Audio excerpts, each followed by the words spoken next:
Yeah, we're actually doing this. Day 2 of the draft is happening, and we're gonna go live for at least round 2, maybe round 3. I make no promises I'll be here till round 7. Anyways, enjoy Teal Town, USA.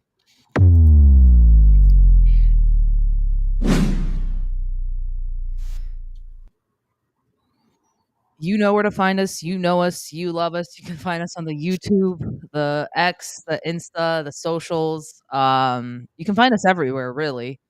I'm joined by the man, the myth, the legend, Ian. Hi, Ian. Yes. Hello. Ian, the first thing he came in today when he came into the studio was, "This is a horrible idea." These are my words exactly. I cannot wait to regale you with my in-depth super knowledge of whoever the Sharks take in the 7th round, because that's definitely what I do. We all know the 7th round picks so well, right, Ian? Yeah, I'm looking forward to seeing what the Sharks do early on here. Obviously, though, where there's still players on the board where you kind of have a feel of of who they are. Obviously, as the draft progresses, it gets to a point where um there's going to be digging, and that's what tomorrow shows for, because that's what we do, right? We do usually we only do the live stream for round 1, and then at the end of the weekend we collect our thoughts and do our research on some of the later round picks, and then we talk about them on our Sunday show, which will be this Sunday at 6 Pacific, 9 Eastern. I know I've said this a million times, but I'm just going to say it again because that's what you do on the It's gonna YouTube. be You a good promote show. future shows. Yes. You don't wanna miss it. So yeah, so I mean, if for more in-depth thoughts, I think on the picks that the Sharks take, especially in the later rounds, um, Tune in I tomorrow. hope you tune in tomorrow for that, because I think it's Today going will to be be a lot of kind fun. of broad, more than anything. Fiddler or Spence. Yeah, that's my best bet. I'd be shocked if it wasn't one of the two. Um, I mean, you feel like you should probably go Fiddler just because of positional needs, but Greer has said that he's not going to draft it Yeah, off position. I think here's the thing, right? And I said this yesterday on the show. Um, the draft is one piece of the puzzle. Yeah. It's an important piece, and I don't want to like minimize the important piece, but it's not like you have to address everything through the draft, and if you don't, then You're fucked, you're right? Like fucked, the right? rebuild's not cooked in that sense, right? I think there's other ways to address those needs. Obviously, I think Mark made a very good point here. Like anyone, even if it's Fiddler, right? Who I like a lot. You're still talking. You're talking middle pair guys at this point. At Yeah. best, like ceiling, middle pair. Like, you know what I mean? You're not drafting at this point. You're not drafting your future number 1 stud right hand defenseman. No, And I yeah. think people need to remember that at this point, right? So it's like, oh, so let's say they take Malcolm Spence, who's a left winger who I like a lot. And they don't take a D-man here. It's not the end of the world, because again, you're not, no matter who you draft here, you're not drafting that top flight guy who's going to be the standard bearer on the right side forever. It's just not happening. Yeah. Fiddler on the Roof, Jules. Nice one, Marty. No, I'm curious to see what the Sharks do here, because none of these, at least the D that are projected to go today, none of them are top pairing Ds or even close to that. Most of them, like their max capacity, their ceiling is probably a really solid pairing guy. You look at this draft; it's filled with, like, when I was looking at guys they might take later today, it's like 6'5", 6'3", just hard nosed D man. And I'm sure Mike Greer will pick up a few of those guys, but if the first pick isn't one of those, I don't think it's the end of the world. This draft has a lot of depth in that area, where there's a lot of pretty like project picks, but they're pretty good like defensive defensemen in my opinion. It's funny. Go ahead. Sorry, no, go ahead. Oh, I was just gonna let's do Pat's comment here first, and then the comment below it I love. Ryabkin seems like a Carolina to me at 34. I feel like that's too early for him, because he's fallen off he's fallen so hard, right? I mean, maybe I might be completely wrong, but yes, it does feel Carolina. Greer almost seemed to show contempt for everyone after his post requester. I think that, like, again, I think Mike Greer, obviously, like, these guys are the ones doing, like, it's easy for me to sit here and be like, they should have done this and they should have done that. But, like, what work have I done? I sat down with my draft guides 2 weeks before the draft for guys that I haven't seen to try and basically educate myself on these guys. And now I'm going to be like the expert on what the Sharks need to do with this pick. Like, I don't know. I mean, like, I'm not saying we shouldn't have opinions. Like, fans absolutely should have opinions. And that's what makes being a fan great. But Yeah, I think especially in a market like San Jose too, where the fan voices are so loud. Like when you look at the San Jose, like we have a disproportionate amount of podcasts per popularity of the team, in my opinion, that hold a lot of I think that hold a lot of sway in the fan base, for right? sure. I'm not saying like we like us specifically. I think there's us, there's JD, like there's a lot of voices that are very, very loud in this fan base, and they eat a lot of the oxygen in this fan base, I feel like. And I think that sometimes we have to remember that, like, again, like, I know JD talks to a lot of scouts and stuff, like he has interviews with scouts and on different guys and whatnot, but like at the end they're the ones doing the work, not us. Yeah, I do want to address this comment. It seemed like Greer was annoyed with the whole Friendell discourse because he stated that Misa was always going to be the pick. That was like he basically flat out came out and said yesterday that like we had Mhm. Misa decided for a while, and then like a week before the draft, there's reports. Oh yes, the Sharks are going to take Anton Friendell second overall. You know what I mean? So I think I get why Greer was probably annoyed with that, but I also wouldn't be shocked if it was. That net will never make sense to me. I think that was whatever, but I yeah, think, and the thing is too, right? Like you have to remember, like a lot of these people that we're talking about this possibility, like these guys are connected. They know people in scouting circles. They know team scouts, and I'm sure there were people in the San Jose group that were probably banging the table for Anton Frundell. That probably, but obviously Michael Misa ended up being the pick. So I don't think there was nothing to it. I just think, again, it's like, is the guy that they're talking to the guy who actually has sway, or is this just someone where they say, oh yeah, we've, in passing, they go, okay, well, yeah, we had definitely conversations about Frondell, and then that gets reported. And then obviously the aggregation sphere, which we are a part of, by the we are way. absolutely not help. I was not helping that. No, but and that's what I like. It annoys me though, because not that I want to pick a fight with anyone, but there's people in this group that are really angry about like aggregation and whatever. But it's like that we are a part of that food chain. We talk about speculation as much as anybody else. Maybe we don't publish an article every time stuff comes up, but I mean, like, what have been the Sunday shows since the season ended? It's just us talking about speculation, us talking about aggregated stuff. Like we're a part of that food chain, and it drives me crazy that we're supposed to be so upset about it when we are very much a part of that problem. Real quick, Fiddler at 33 and Epperson at 50. I would be so glad if the God, Sharks that'd came be out with that. sick, man. I'd, I'd I'd be be all like, over that.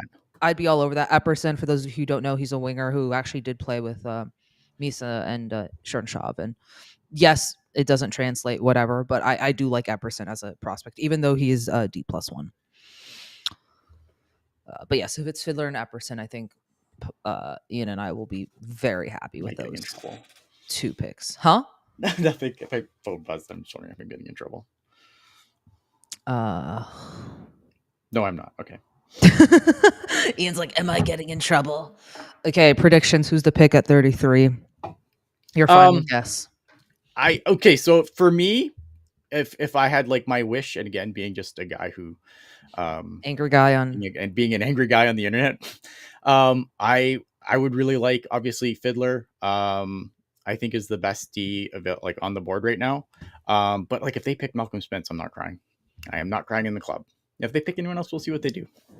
I agree with Jeff. Greer said last night they're avoiding drafting for team need over BPA. Might be Spence at 33. I hope Sharks trade up 34 and 35 to get both Fiddler and Spence. That'd be great. I just don't see Carolina moving back again.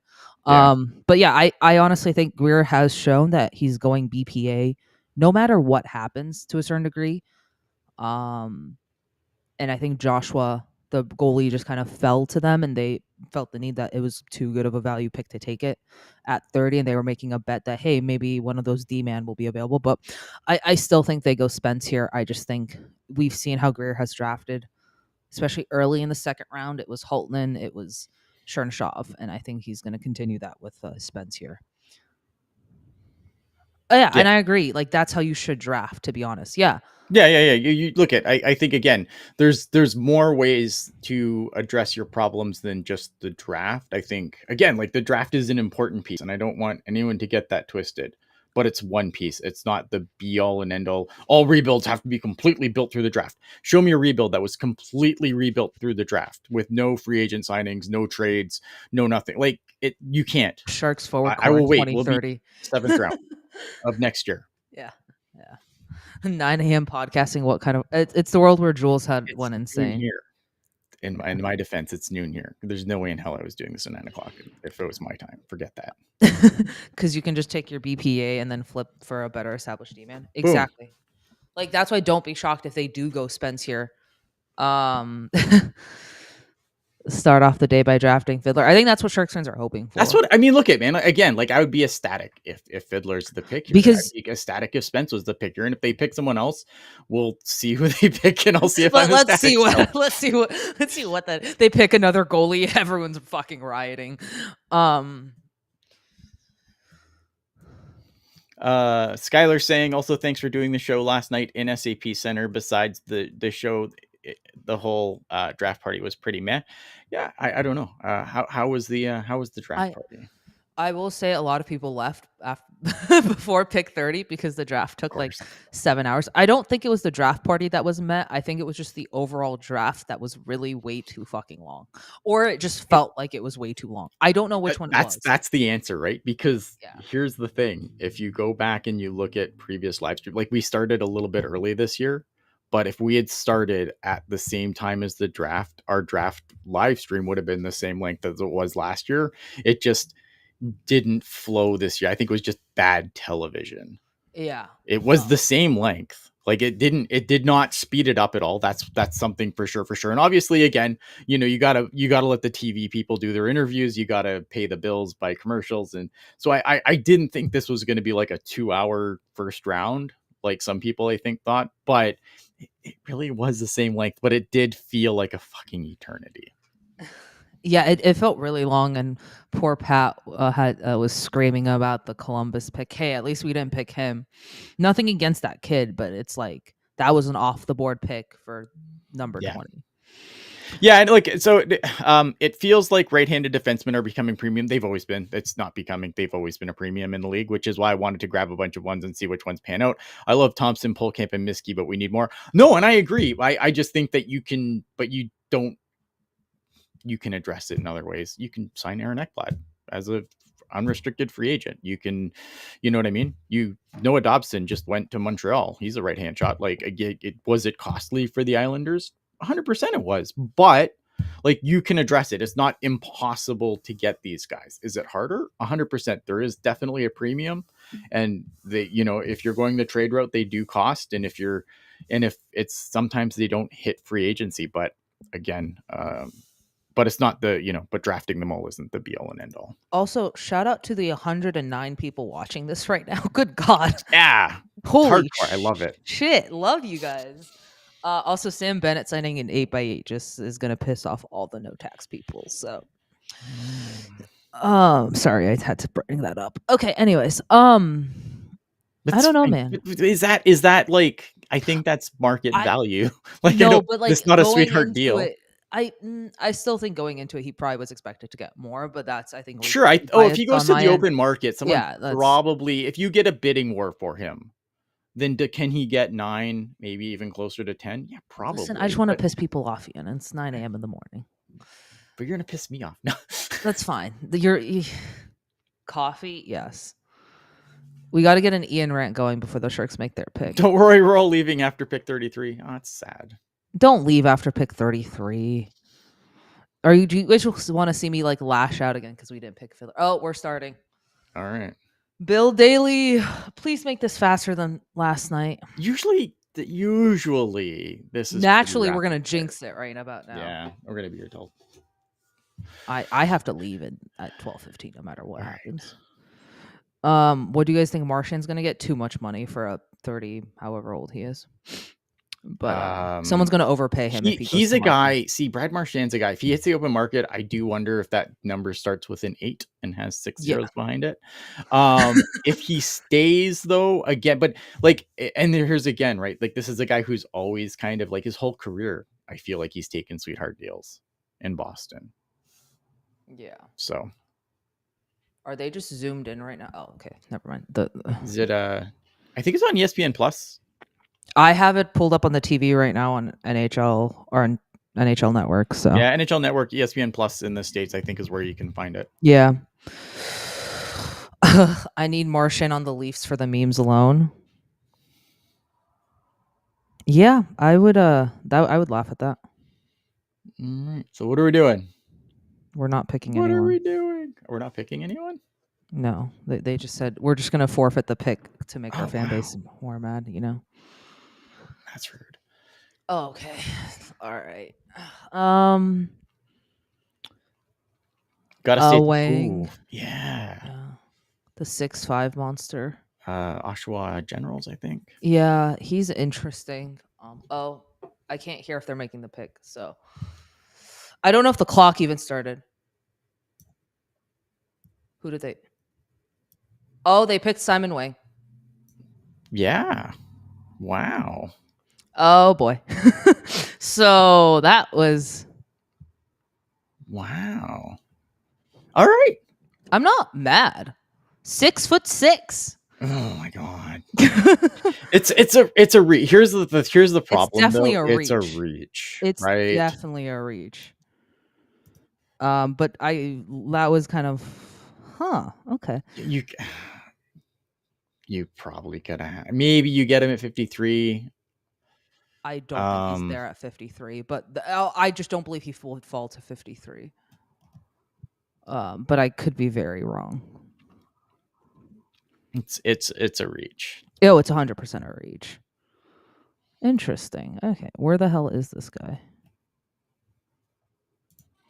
I'm trying to find him on Elite Prospects. Give me a few seconds, guys. 49. 49. Thank you. Yeah, it's 100% a reach, but here's the thing, though. Here's the thing. Like, it's a reach, but one thing that I do really like about this is when you look at like Elite Prospects, their thing. This is a 6'6", 6'5", 6'6" guy, and they rank his skating as 7 out of 9. He can skate like the wind. Yeah, like, and sorry. For a guy that size, like that's really good skating. Like he's like typically those tall guys struggle to skate a bit. Mm-hmm. So, and another left shot D man. It's interesting. It's like I think it's a little bit of a project. Again, I think it's really high. There was just a trade because now Montreal's on the clock. Oh, why did they say Montreal? Oh, Ottawa. Maybe I'm wrong. Oh, Alexander Zarowski for the Montreal Canadiens. So Fiddler's still falling, eh? Yeah. No, Pat. Wang is a lefty. Yeah, he's a left shot D. Left shot D. Dude, why is Fiddler still falling? I don't know. I just got a message from Kevin. Oh no, Julia. Come join. I sent you a link on text. I don't hate the pick. I just hate where it is. I just don't. It's a reach. Yeah.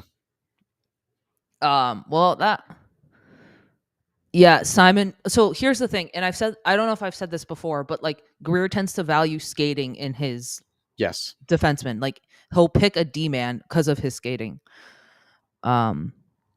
It's too high for a Wang pick. That's all. Like it's not. I don't mind it. It's just too high. Jacob Romback. Oh crap! He was the guy I wanted the Sharks to snag. Fuck.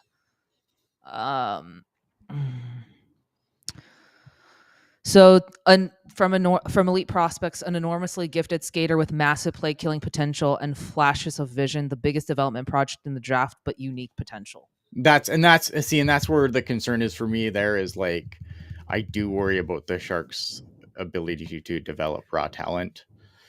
So that's like there's definitely some red flags here. I think to be 100% fair. Like this is a project, and you gotta hope that the Sharks can figure this out. But I mean, like, there's guys that I kind of circled. Like, I circled a guy like Carter Amico, who I think is also a big project and has more injury concerns. Obviously, like, at least Wang here Again, is skating. not. Yeah, he's not, like, the injury concerns aren't there. But again, it's really high. That's just too high. Oh, so yeah, Jordan Spence to Ottawa, 67th pick this year and a 6th in 2026. Yeah. Yeah, and like Skylar, I think is a good, like, I think, yes, there's a Keandre Miller, because they were both like raw when they were drafted. I think that's probably where the comparison ends. Again, like, I think Keandre Miller um, is a better player, but I think from like the fact that there's a lot of work to do there, I think you could make that comparison. I wouldn't compare them beyond that, though. If that's Again, like the Greer values skating, and I think this came down to it's rare to find a 6'6" giraffe who can skate that well, and he skates like the wind, right? Mhm. Again, it's a project pick. I still think it's too high of a project pick, Right. Yeah. but Fiddler is still sliding, which is shocking to me right now. I think, it's shocking a little bit, but it's not shocking because there's really, like, this is kind of going how we thought, right? We knew that there was going to be that cluster at the top, and then everything else was going to be jump ball after that. We've seen a lot of players, even in the late first round, that are way ahead of where a lot of people had them ranked. We've seen a lot of reaches so far.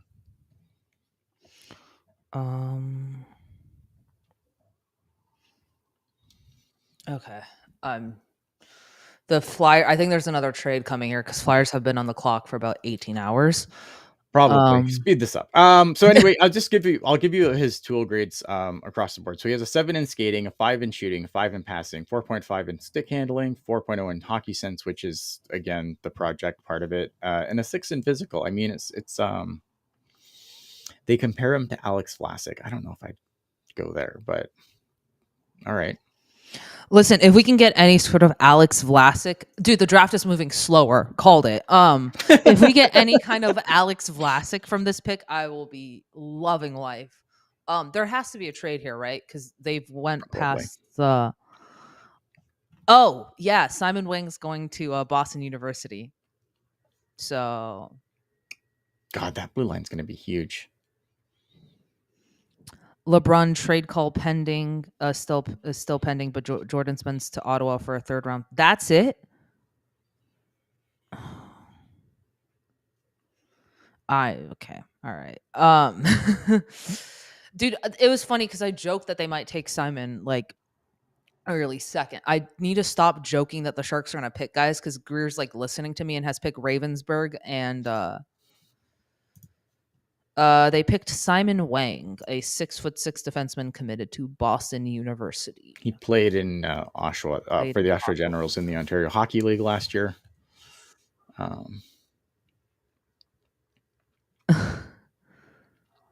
Well, at least Wang will be on the same blue line as Boumediene, I guess. Yeah, they can form the giant. Why is this taking so long? The giant pairing. Does anyone know if there's like a trade happening? Jules, yeah, I know my jokes are ruining the franchise. Ruining this franchise. Listen, listen. I will. They're gonna take Blake Fiddler. Blake Fiddler's gonna fall, and there it is. I missed how you guys felt about the goalie pick for 30. I'm fine with it. I'm okay with it. I think that the Sharks have always not really valued the goaltending position in the draft. I think that when you look at a player like Ravensburgen, the timeline, like, I know people are, oh, we have Askarov, right? And that's true. But I think with the timeline of Ravensburgen, even if he comes in ahead of timeline, like, everyone's going to tandems now. It's very rare. Like, Connor Hellebuck's kind of one of the last holdouts of the guys that plays 70 million games a season. Most teams now have like a good 1A, 1B rotation. And again, like I think incredibly highly of Askarov, but like that's all the eggs are in that basket, right? Yeah. And I think that I think that you can't just like not draft goalies and be like, oh well, it's fine. We've got Askarov. I think that is as highly as I think of Askarov. Like I don't know what the future holds. So I think having a goalie drafted in the first round it's fine. He's the top rated goalie in this draft. I know people are really sour on CHL goalies at this point, and I do understand that. But at the same time, it's nice to have that. And I think the timeline is fine because he's probably going to take some time to get going. So you're talking, he can come in behind Askarov and be the 1B. And if there's any trail off in Askarov as he ages, you have that kind of guy waiting in the wings. And if everything goes as perfectly as humanly possible, then you have an asset you can flip later for something you need. Real quick, Seattle just traded up, and now they're on the clock from Philadelphia. Thanks, Pat. 36 to okay, that's fine. Timeline, I would say look at Ravensburgen's going to play his next 2 years in junior hockey unless he manages to go to a college program, and then he's probably in the AHL for a year or two after that. Like it's probably 4 or 5 years before he's probably ready to play regular games in the NHL. And then you know what I mean. So I think it's fine. Yeah, it's fine. I'm curious who Seattle traded up for. Blake Fiddler. There it is. Yep. Finally. Good pick for Seattle. 6'5". Jesus, I wanted him. Okay, that's unfortunate. Good pick there for Seattle.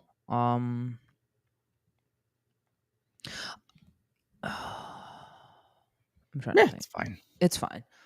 I'm curious where if Capitals take Spence here. Curious. There goes Blake Fiddler. Why has Greer forsaken us? Because he heard all of my jokes and decided to make all of my jokes real. I like it. I like Blake Fiddler, but again, I don't think like this it's the not the franchise altering mistake that's going to doom us forever? No, it's not. People are going to make it out to be, and that's fine. But yeah, trying to see if we have any. Yeah, Jordan Spence is going to be good in Ottawa. Highest, also the Sharks made history. Highest drafted Chinese-born player in NHL history. That's cool. I dig it. Love that. Love that. Prospect scrimmage is going to be really fun now with a ton of giants showing up. We have a 6'5" goalie. We have all the giants coming. Phillies. Oh, Milton Gastrin is off to Capitals. So does Malcolm Spence have like blackmail? I don't like again this like again I'm gonna repeatedly say this, like there's no consensus here. There is none. And that's the thing to remember, like every team's draft board is completely different and the public's draft views are completely different than what the teams think, right? Like the only thing that was arguably solidified, and even that wasn't solidified, is that it was Schaefer at 1, Misa. That's it. Oh, we have another guest, Kevin. Kevin's audio only today. Hi, Kevin. Hey, can you hear me? Yep. Yeah, we can. Oh, awesome. Hello, everybody. I actually barely have a voice. But I'm happy to be here and hope you all are enjoying the beginning of round 2. Now, unfortunately, I missed the first part of the stream here. For those of you who did miss the first part of the stream, you can catch the start on replay on our YouTube channel at Teal Town, USA. How are we in brief feeling about the Simon Wang? It's a reach, but I get it. It's a reach. I don't love it.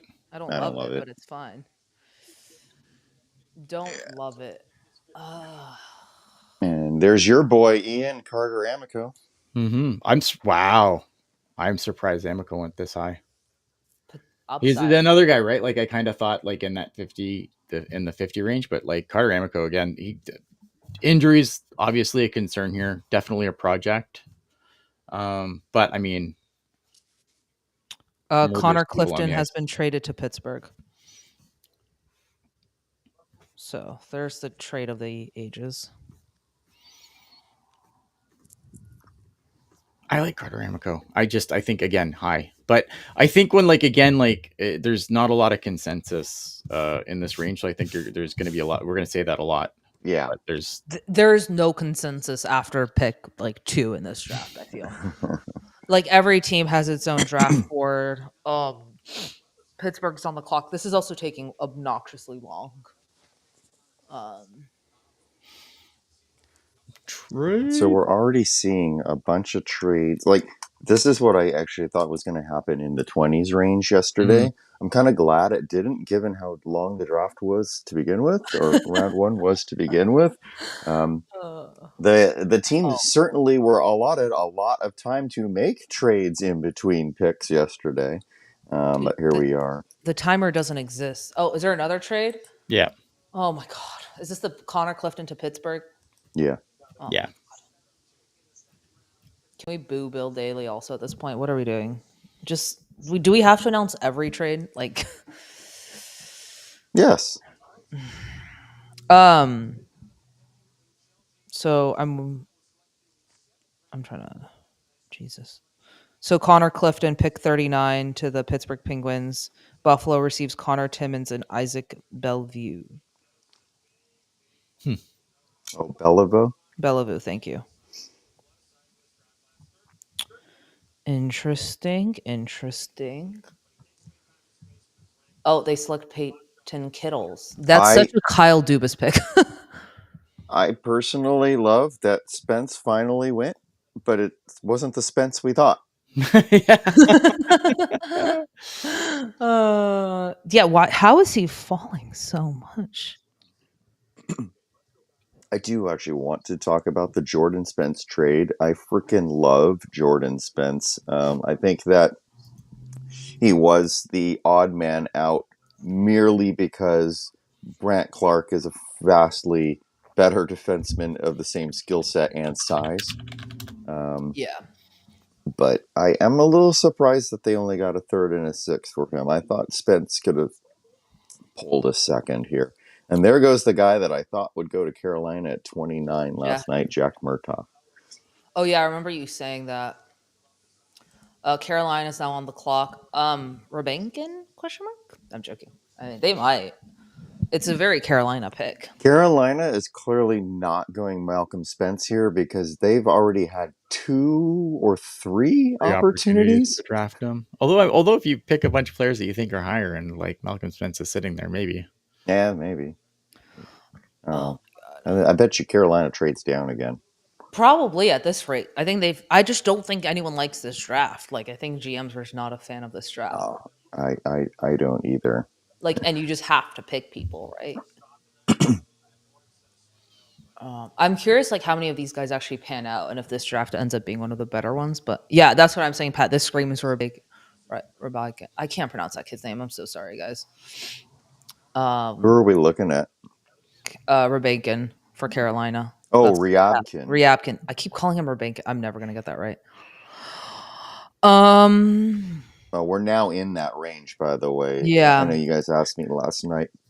Would we rank Ravensburgen over Andreanov? Yes. Yeah, I mean, look at Ravensburgen was the, like, again, you know, when you look at the scouting services, all the, like, he was the top ranked goalie pretty consistently across the board from all the major scouting services. I think that Andreanov, while his numbers in the NHL are absolutely gaudy, it was a reach.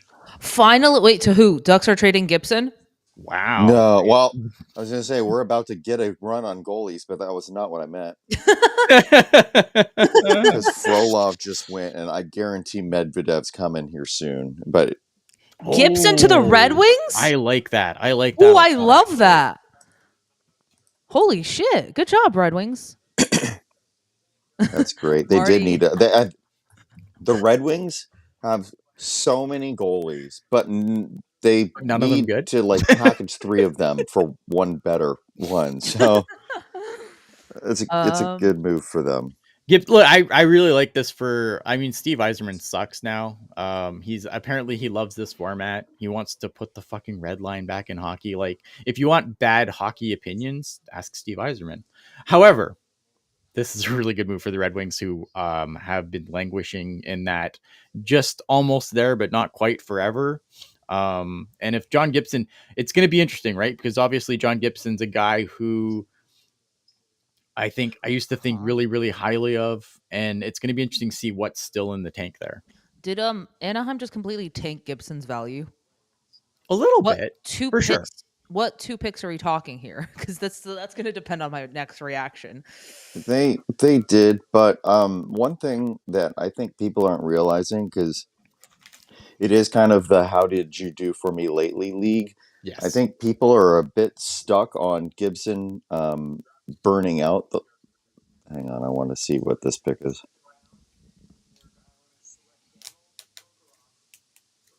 Okay. Are they going to go Malcolm Spence?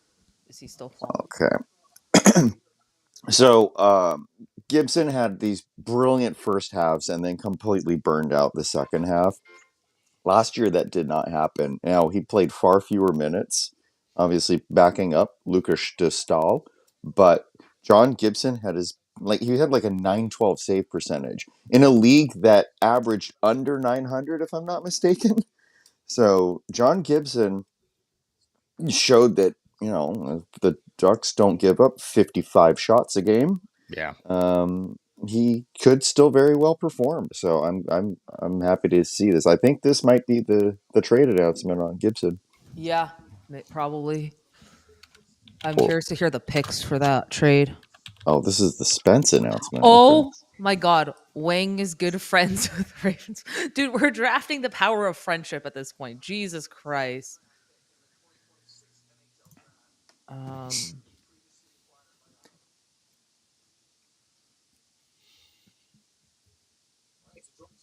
Another trade? Oh. Islanders, Daniil Prokhorov. Prokhorov. Okay. Oh yeah. Right. Silent K. Russians, man. Can the Sharks make a trade, please? Like, everyone's making trades. You want to join in on that, Sharks? Please? They don't need to. Yeah, I know. But I want chaos, Ian. I know. Mrazek and 2 draft picks. I'm curious if it's like seconds, or I'm assuming so, right? Or like... I like it. So for now, Cam Talbot will not bounce over to his 15th team. I don't know. I'm going to ask you guys this. What would you think about trading for Cam Talbot? Trading cheap, but trading for Cam Talbot to pair with Askarov next year. It's fine. I mean, that's really, when you look at the free agent market and you look at like who's kind of available, there's just this homogenous blob of goalies that are basically the same, whether you're going in free agency or you're looking at a trade for guys that, I think for a team like Detroit, again, where you're looking at who they want to get rid of some goalies, obviously now, because John Gibson's going to be the guy there. So, yep, Malcolm Spence just went 43 to the Rangers. Good pick for the Rangers. Detroit's now on the clock. Oh shit! Sorry, guys. Just looking at some defensemen's left on the board. I think Kettles was taken, but yeah, Kettles was taken. There's a few guys that are still available. We'll see what they do. There's the Sharks pick here is coming up at 54, right? I don't really like 53 left on. Yeah, 53. I don't really like what's left. I like a lot of the guys that I think I would still kind of look at. I think they're still left shot D, which is fine. Again, you figure it out later. I want to see the Sharks. I want to see Greer package as many picks as possible. Yeah, I just at this point want him to stop drafting in this draft. Yeah, up or out. Like Mark said it on the draft preview show, that it's time to go for the core value. The core players. the best skilled players for this team now. We already got the quantity with Miskey and Roberts and Law back and Downey and Dude, the Sharks are gonna just have a giant development camp, just all giants. Do we have another trade? Oh my god! Or is this the Mrazek announcement? Oh no, Adi. Never I think mind. you guys are ahead of me on the I'm draft an idiot. because I'm sorry, guys.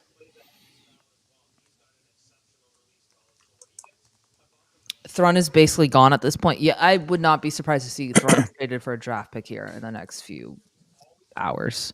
Ian will be devastated. Ian loves Henry Thrun, right? Super devastated. Ian absolutely I guess loves D Henry. that are still on the board that I kind of had looked that I had circled. I think Kerbin Limitov is an interesting guy. Again, another left shot, but I think of the defensemen left on the board he's the only one that really sticks out to me. Yeah.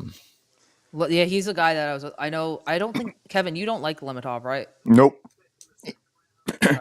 Why? But the thing is I think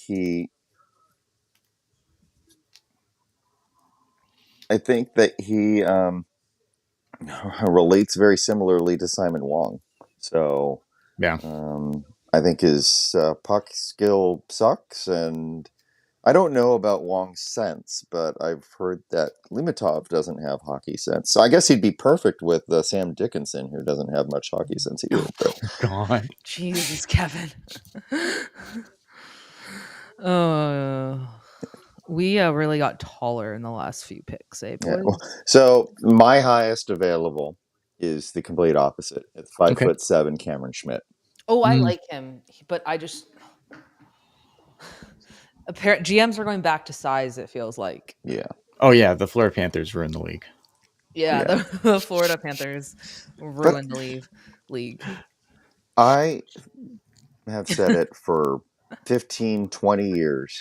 The Sharks will win a cup when they stop chasing the league and start setting the example. Yep. So the Sharks need to figure out, like, I think Greer was on the right track with trying to do something that 5'7" other in teams weren't doing. skates.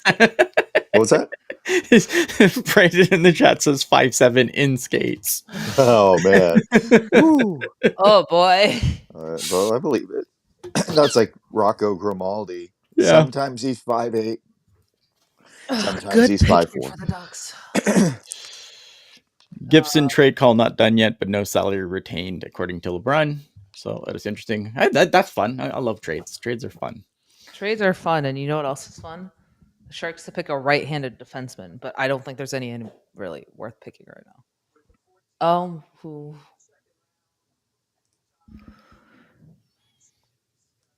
And 2 picks not this season. Sinitsko just went. Oh, solid pick for Utah. Yeah, I've liked what Utah's done so far this draft. I remember they had a good draft last year. They traded for Sergachev and Marino last year. Mm-hmm. Yeah. I love Caleb Desnoyers for them. You just love Caleb Desnoyers, point blank. I do like Caleb Desnoyers a lot, but I think it's such a good fit for what they have. There. 100%, because they're looking for like the second line center. Yeah. Vancouver on the clock. Any fun things? No. Ian, I'm going to ask you this because I thought Utah needed Martone. I think they need both Martone and Desnoyers, but I thought they needed Martone more because they needed a winger not named Lawson Krause who is taller than 6 feet. Yes. They're extremely small on the wings. Oh, there goes Medvedev. Oh. Okay, this is my second favorite goalie of the draft. This guy, they've been talking about him for years and years, and he was a backup goalie for London this year. Yeah. But he oozes talent. his reflexes and reaction times. Yeah, for the London Knights. This is a real nice. And look at it he goes to Vancouver. And, there's all the questions about Thatcher Demko. Yep. And, they're going to have to do something with Shilovs after 2 incredible playoff performances in consecutive years. But they've signed Lankinen for like 5 years. So like they need to get someone else in the pipeline, and this is a nice pickup for Vancouver. I do. I like it a lot. Back to your question though. Yeah, I don't. It's hard, right? Because I think I agree. Like they're small, like outside of Lawson Krause. I know they just got JJ Paterka too. I still think you need like big centers to win you do. games. Sure. Oh, they had that need also. Yeah, not wrong. Sharks, and I think it's easier to get a winger than a center, which is why I think you take Desnoyers there. All right, you got me there. Yeah, that's a good point. Then Soggy just went to the Flyers. I think the Flyers are having a really good second round. Just a really good draft in general. Their first day was saved by Porter Martone. But like their second round is going pretty good right now. Yeah, that one pick was really absurd. The Nesbitt was a bit high. Yeah, that was super high. Yeah.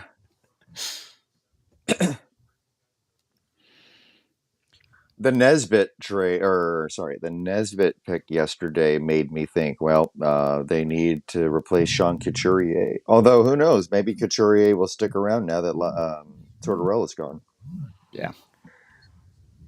Yeah, who knows? It's going to be interesting to see what happens in Philly because, again, like Tortorella grinds guys down. We've seen that all through all his stops. It was such a weird fit for him too. Like I feel like John Tortorella to me is the guy you bring in to squeeze that last little bit out of a aging out core, and then you fire him before your kids come in. That's like that to me is John Tortorella. Like Philly never made sense for me with John Tortorella because that team was not going anywhere fast. You could squeeze a little bit more out of that team. And I think John Tortorella teams have generally outperformed where you think they're going to perform. But when you're the Flyers, is that really what you want? You want to outperform. You want to be, you want to be the 19th place team in the league. Charlie Serrato. The Canes finally made a pick. Ooh. Sharks pick is coming up in 3 for 53. Oh man, I haven't even gotten him on my board yet, Charlie Serrato. Yeah, 99th and Yeah. Tortorella equals the break glass in case of emergency coach. That's my take on him at this point. Did he get hired again? I don't know, right? No. Yeah, that's what I thought. There was a lot of talk that Philly was going to be his last coaching stop, like because he said like he can't do this forever, obviously, but coaches say they're going to retire all the time and then they coach for another 100 years. So who is left for the Sharks? Okay, Charlie Serrato. By the way, gotta love sports logic. It's like ranked 99th, 91st, 97th, 94th, blah blah blah. Overall, 44. What? Anyway, makes no sense. Charlie Do not understand. Serrato was that a kid when we were watching Laubach with Penn State's deep run in the NCAA tournament. Serrato was the guy going out there and doing everything, like kind of overachieving for his size and skill set. So it's a very curious pick because he kind of reminds me of Ethan Cardwell, like that guy who you look at him and you go, that guy's a top prospect, but then, you watch him more and more and you go, oh yeah, he's damn good. He's exactly what you want. Yeah. I love that guy. He's one of my favorite players, man. Like, I hope he gets it. It's going to be hard because again, like I think you when you look at the lineup, depending on what they do with Misa, if they're, I'm fascinated to see what Misa does this summer because he did say like he wants to make the Sharks, but obviously like if he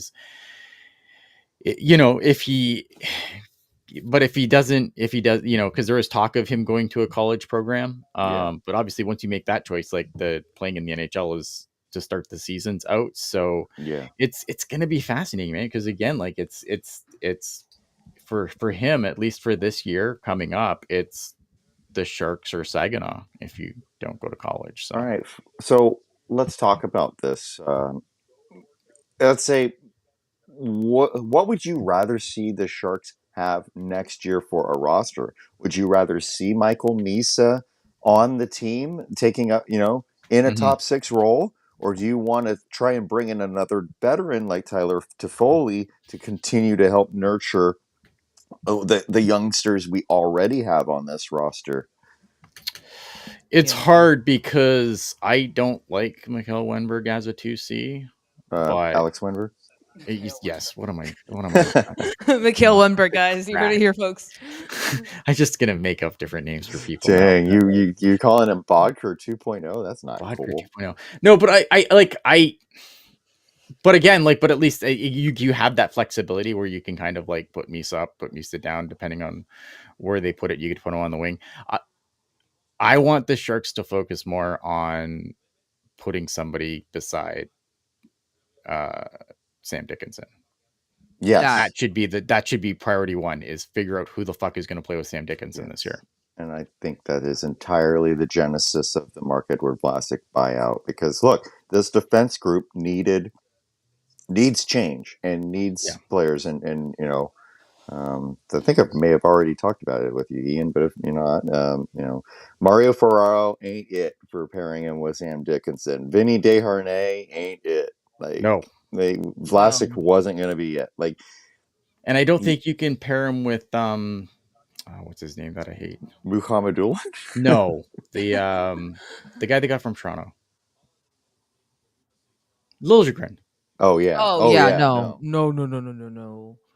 Yeah. No. But look at the Sharks' best developed defenseman in the last existence, basically. You had Mark Edward Vlasic. Who did they bring in? They brought in Rob Blake for him. Yep. Who did they bring in for Brad Stewart? They brought in Gary Suter.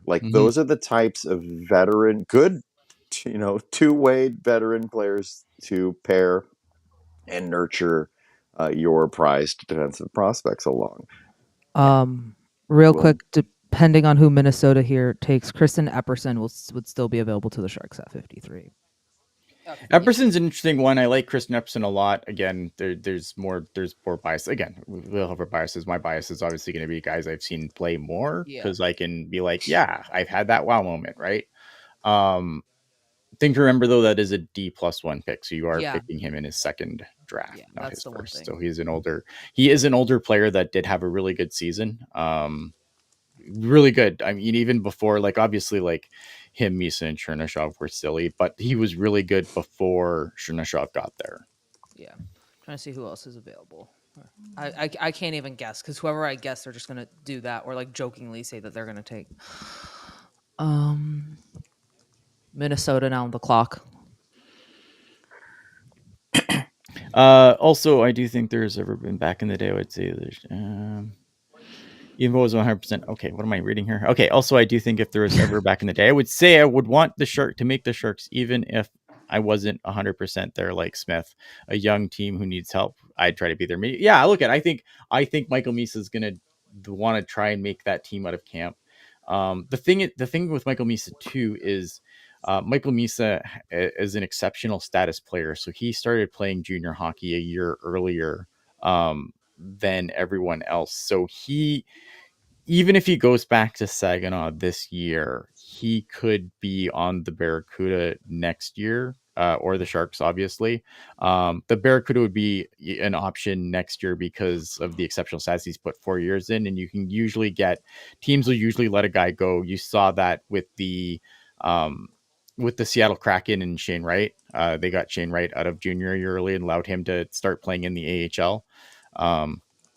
So that's something to keep in mind too.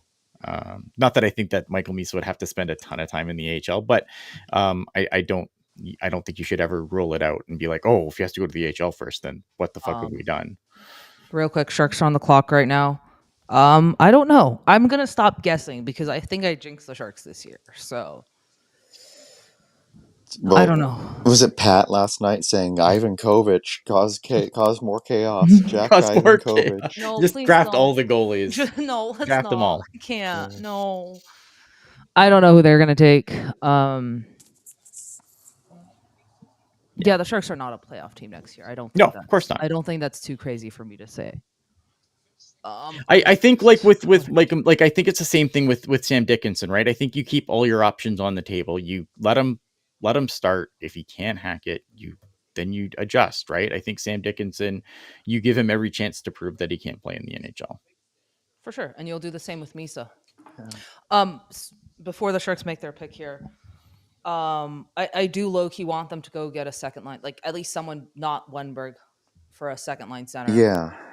Unfortunately, we've gotten this deep into the draft, and normally in a normal year, second round, like you might be able to pull something, a couple of picks to get a second round pick. In this year's draft with this depth, you're gonna have to package like your entire rest of your draft pool to get a second round pick, even with 53. Shane Wright is far from an example of success, though. I think again, like the thing is, again, and this is why I always kind of like try and caution people, right? Like it's like they're prospects for a reason. They're not sure things. And they everyone doesn't reach their I should have put it out there. Who? I almost said maybe they just go Cole McKinney here, and that's exactly what they did. I should have said it. Wait, why did I kind of like that pick?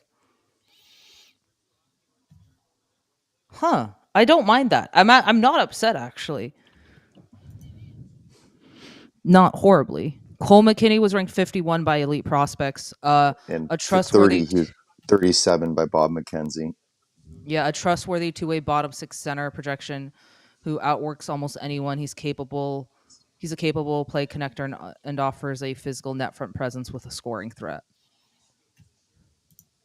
Yeah, I mean it's this. I like it. I don't mind this pick. That's a nice highlight package they're showing of him. Yeah. Oh, that was a really nice highlight package. I like it. I like it a lot. Right, another center. But again, ranked. A lot of people had him. There's like a lot of 30s to 50s here range, but like a lot of people had him pretty high. Consolidated ranking on Elite Prospects was 30. Was the average that most people had him. It's a good pick. I think if they let all NDTP skaters. It wasn't a great year for the NDTP though. Yeah. Not that I'm trying to poo-poo the pick, but I'm just I do want to stress I know. it was not a great year for the NDTP. Going to University of Michigan. Yeah. Solid program. Yes, 100%.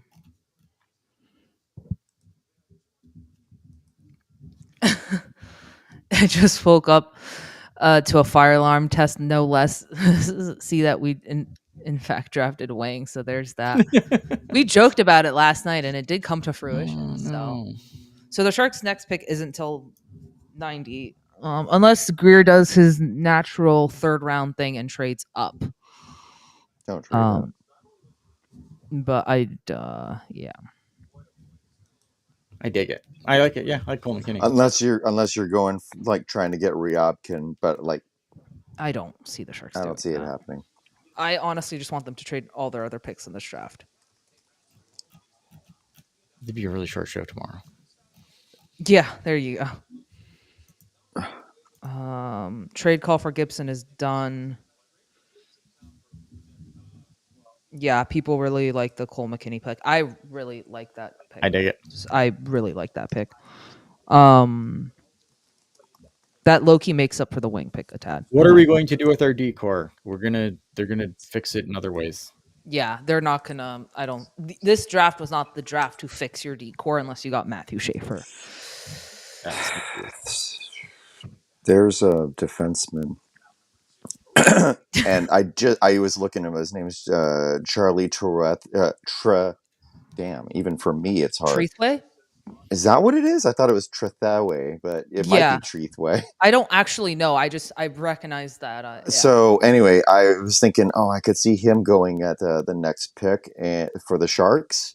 And now I just looked up, and he is going to Boston University next year. Oh, yeah. He's 196. So now, if a team doesn't nab him first, you are a San Jose Shark. I mean, he can Oh my god.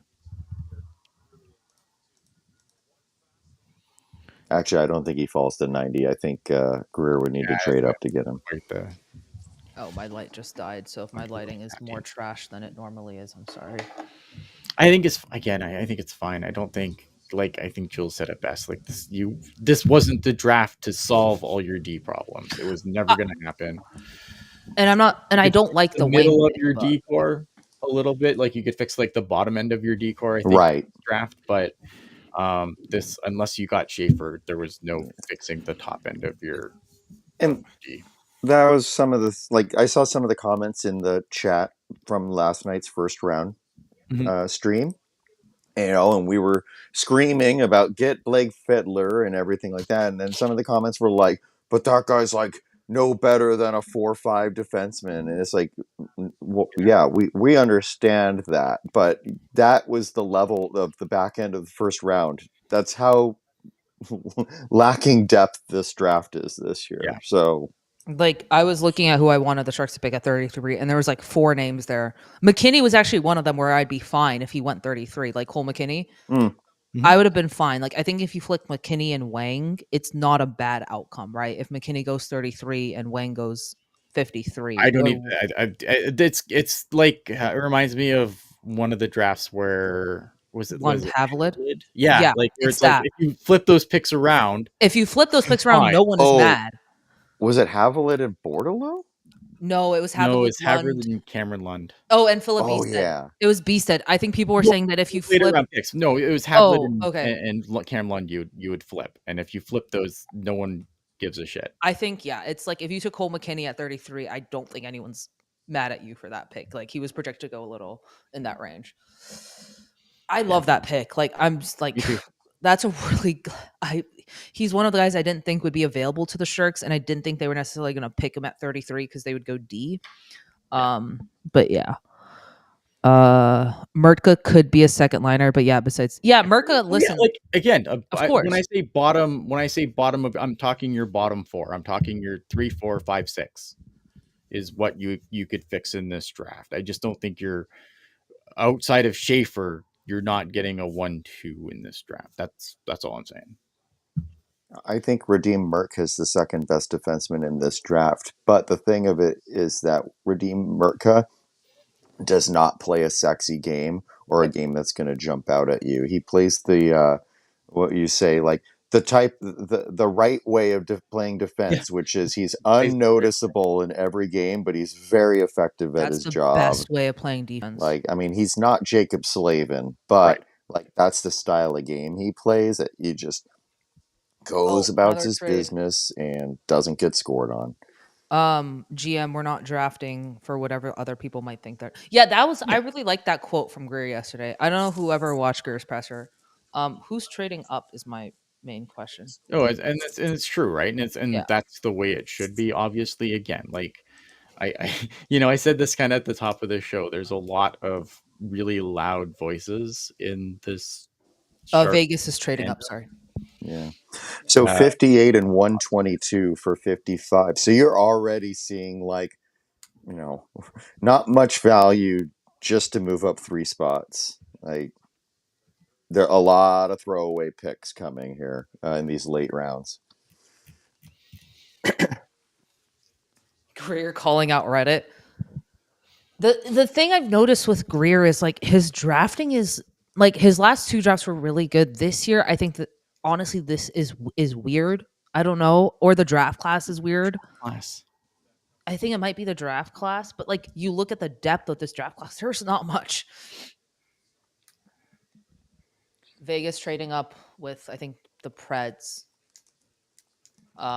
Curious what Vegas does here. Who the fuck is left? Do you like Zeever Dickinson? I like look at I when the draft pick happened, I was all in on Z William, but now I mean, what's like I love Sam Dickinson now. Like I think either player would have been a great pick there. They're like what do you want? Like you have a guy like Z William won college, you have a guy in Sam Dickinson won the OHL, won the Memorial Cup. Like they've both done just awesome things. And And I think that I don't know, I like Sam Dickinson now. That's the guy we have, right? So I mean, we can cry in the club about Zeke William forever, but I don't know. I think we got a really good player, and I'm fine with it. I think there's always going to be the comparison between the two, right? There has to be the There's always comparison. there's always going to be the comparison. Um, Look, honestly, and I said this, I don't remember if I said this last year, but the fact that both of them were available to us is kind of just stupid. Right? Because none of us, I did not think that going in that either of those guys would be available. At least Greer didn't channel his inner Doug Wilson and traded away the second overall pick for something. Yeah. This is the question of the ages. Is this Vegas pick going to be used to get McDavid? 100%. Probably. This is their first pick, right, of the draft? Yes. Yeah, 100%. Also, with this draft, like I said, there's no consistency whatsoever. Everyone's board is completely different. You know what I mean? Mm-hmm. Oh yeah, absolutely. I mean,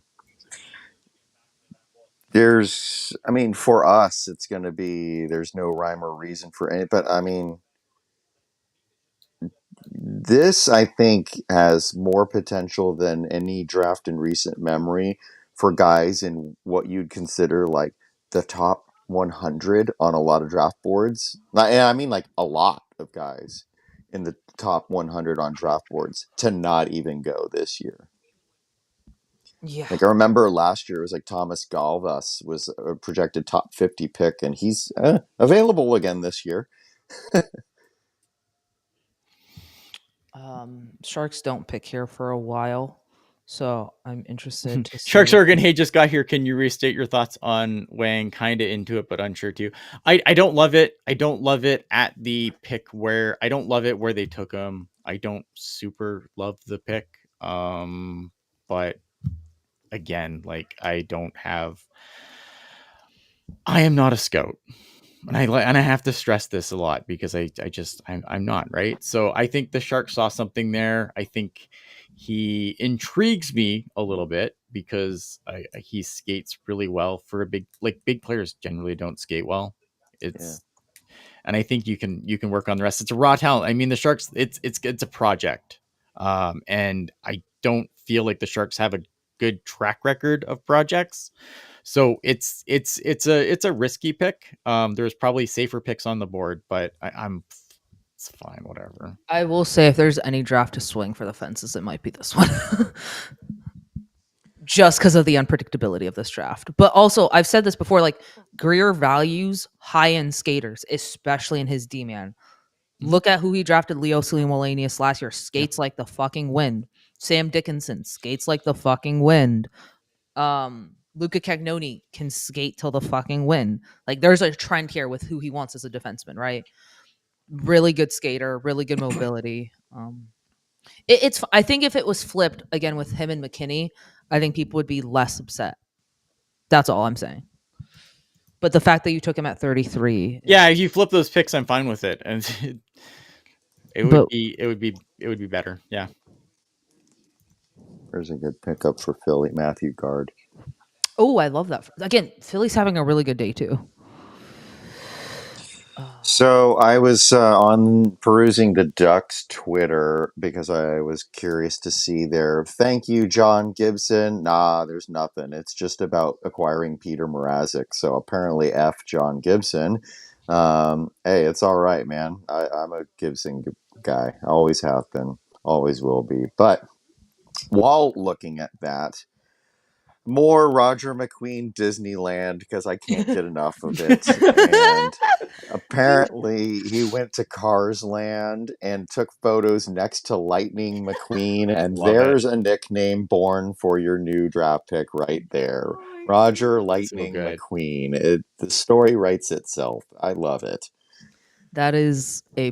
I realize that we are a Sharks podcast and you guys want me to shut up, but I love it. What about Cole? People say I'm happy. I like the pick. I think again, there's so little Consensus. this late. I like the player from what I can see. Again, I think it's if you reverse the order of the picks, I probably don't have any bones to pick. I think it's a value pick at 53 where the Sharks got him. Yes, 100%. agreed.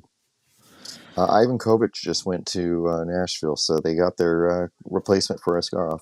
There you go. Good pick. I was surprised. I thought they were gonna. I thought they were gonna go goalie early on. I thought they were going with Ravenberg Ravensburgen. Yeah, that's what I was at too. Mm. I was surprised that the Sharks got him. I like Ivan Kovic. He's good. From Stephen Ellis, Cole McKinney. McKinney was one of the top UNDP top forwards all year long, and he was also one of the most aggressive. McKinney is mid-sized two-way center who can play on the penalty kill, block shots, and win a ton of face-offs. That's important. Yeah. McKinney is also not afraid to land a big hit to channel some energy. Yeah. Point per game player for the U.S. development program too. Yeah. I'm really excited for the prospect scrimmage. Me too. Yeah, me too. It'll be fun seeing these guys. It'll be fun seeing Dickinson, Chernyshov, and Misa together. I'm gonna keep harping on that. Fuck off, everyone.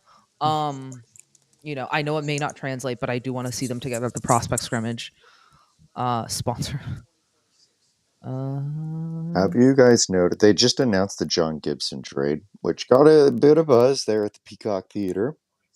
Have you guys noticed nobody's trading 2026 picks? They are all 2027 picks. Yeah. Is the violent guy still available? Dave Badowski? Oh. David Badowski was I think according to Elite Prospects, he was like the most violent player in this year's draft. And we were watching film on him last night on the Discord. Yes, I think David Badowski is still available for those of you. I haven't seen his name come up here. So if they take him at 95, I think we might have to do a life check on Pat. Okay, I wanted to actually address this. Warsofsky taking 200 feet center ice transition. I mean, look at all the centers the Sharks have. They're all 200-foot centers. Yeah. Celebrini, Misa, Beasted. A stop check will put a pin on that. McKinney, you know what I mean? Like, they're all 200-foot centers.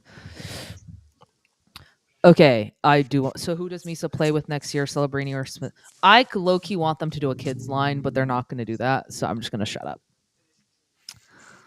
Just this line of Celebrini, Misa, Smith, and then I wonder if you do something like where you put Celebrini, Smith together, and then maybe you put Misa, Eklund.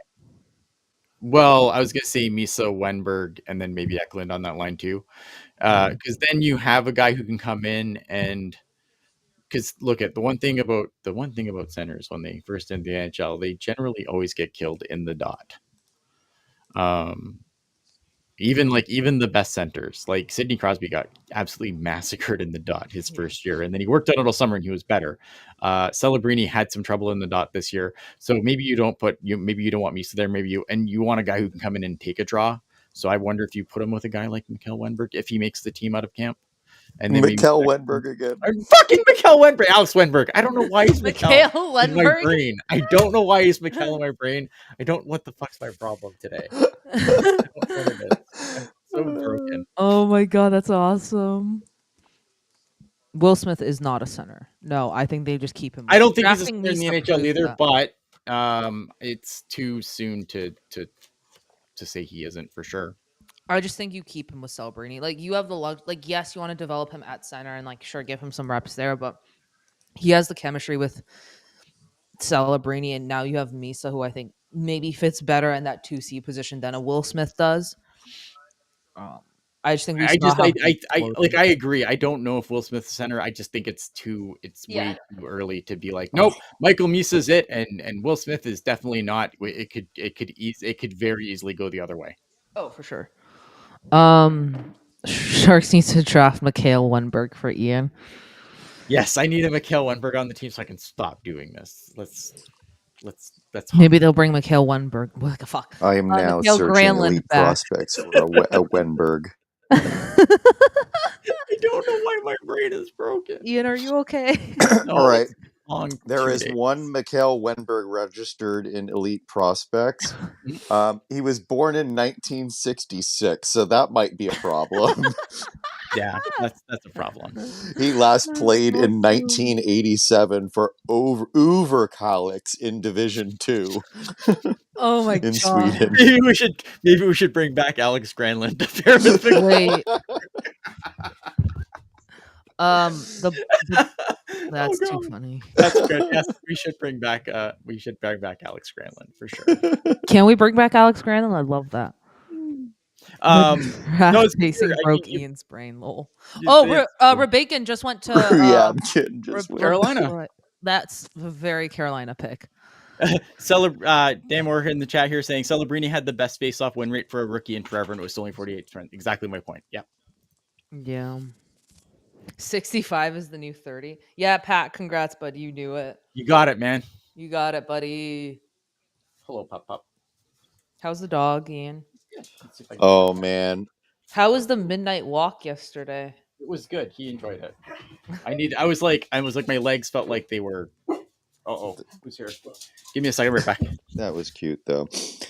So Ryabkin comes walking up to the draft stage with a big gold chain around his neck. Don Cherry is just flipping out right now, everybody.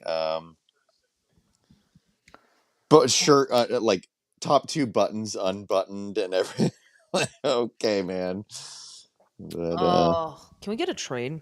I want something chaotic to happen. the Sharks have acquired Mikkel Wenberg for Alex. Oh my Wenberg. god. Also, quick promo again. We're doing shows on tomorrow night. We'll recap the draft, and then we're also doing. Yes, this is Toronto's first pick, and then we're also doing a free agency live stream on Tuesday. I don't know the time for that yet. We'll do probably some sort of recap also for that. And yeah, so stick around. Is STPN also live right now? No way.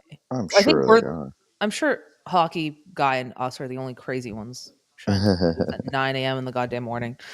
And I was up at like 2 a.m. last night. So Jules is running on no sleep. So I'm gonna fill some time here and talk about Cole Mckinney a bit from the Elite Prospects Guide here. So one scout says that he relates a lot to Vinny Trocheck from the Rangers, who I think is still an underappreciated forward, no matter what team he bounces around to. Another scout says he probably goes between 23rd and 32nd. 23rd and 32nd. Yeah, that's if the Sharks take him at 31, none of us are complaining. Yeah, like so you just they got him at 53. So yeah, I do think, despite his really impressive highlight package that they put up on the broadcast, I do think he relates more to being a defensive center, or a bottom 6 center. But maybe you get a Chris Tierney out of him. that would be nice. So yeah, I like it. I feel like Eric Landy, wherever he's at, would freaking love this pick right now. Oh, Landy would absolutely love this pick. The Hockey Guy lost his computer. What? Also, 122 of you are watching this. Oh boy, the draft must be really boring. That No, come on now. No, Thank you for joining us. Thank you for. I'm joining. I'm joking. Thank you for joining us. I thought we were gonna have 20 people in here because we went live at 9 a.m. in the morning, but just the view counts are going down. I'm joking.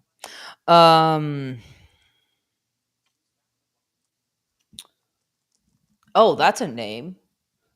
I'm not going to pronounce that right, but Toronto made a pick. Oh my God! No wonder Bill Daly was having problems with this. I don't have him written down, but they called him Tinus, which I feel like is going to be Tinus if he's Swedish. Luke Koblar. That's a name and a half. Oh, he's Norwegian, so it probably is Tennis.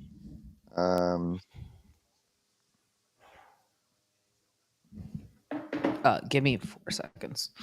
Puck, I just He's like I said, Norwegian. Therefore, when Norway goes to the World Juniors, we will probably hear his name a ton because they usually only have about 4 players who get mentioned over and over and over in their games. But in fact, speaking of World Juniors, he did have 4 points in. Oh, that's U18. 4 points in 8 games last year. Okay. Internationally. Chicago Blackhawks are now on the clock. This is fun. Round 2 is now officially over. So I'm happy to see that only took 1 hour. I mean, it usually does, and then the later rounds usually go even faster. Go way faster, yeah. Round Again, go ahead. No, sorry, I was full expecting this to be like a 7-hour thing, and I'm glad. Yeah, round 3 traditionally is the longest round of day 2, and that's usually because you see a ton of trades and movement and such. So we'll see how this goes here. I mean, everything is kind of ranked evenly, I think, at this point. As I mentioned before, I think Cameron Schmidt far and away is my highest remaining, but he's barely 5'7", as someone mentioned in the chat, 5'7" on skates. So I definitely understand the concern with drafting a player with high questionability about his translation to the pro game. Being drafted in the first 2 rounds, but it's round 3, and I say a team needs a swing for him. Maybe the Sharks will. I want Greer to trade everything that's left. We'll have a 3rd, 4th, and a 5th. Actually, the Sharks still have a lot of picks left, so how about a 3rd, 4th, and a 5th to move up here and grab Schmidt? Oh my god. I don't even know who's left in this draft, like besides Schmidt, that I'm like, worth it. Limatov's still on the board. That would be an interesting one. Treathway is still on the board.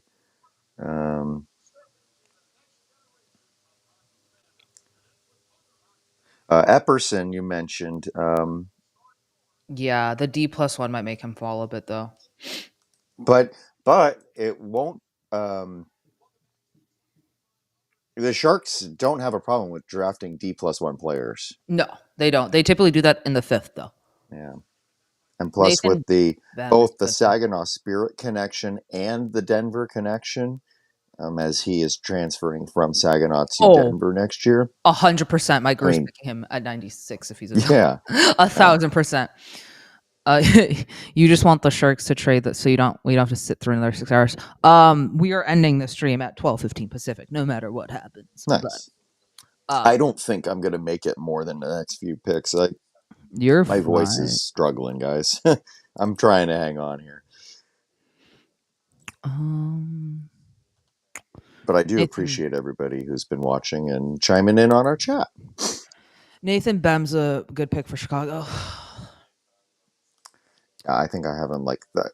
Again, at this point, like my list just emulates a consolidation of a few sources, and then I'll do the rest of my studying post draft. But I did have Bem 3rd highest on my board. Yeah. Remaining. Thank you to the 115 of you watching on this Saturday of the NHL Draft.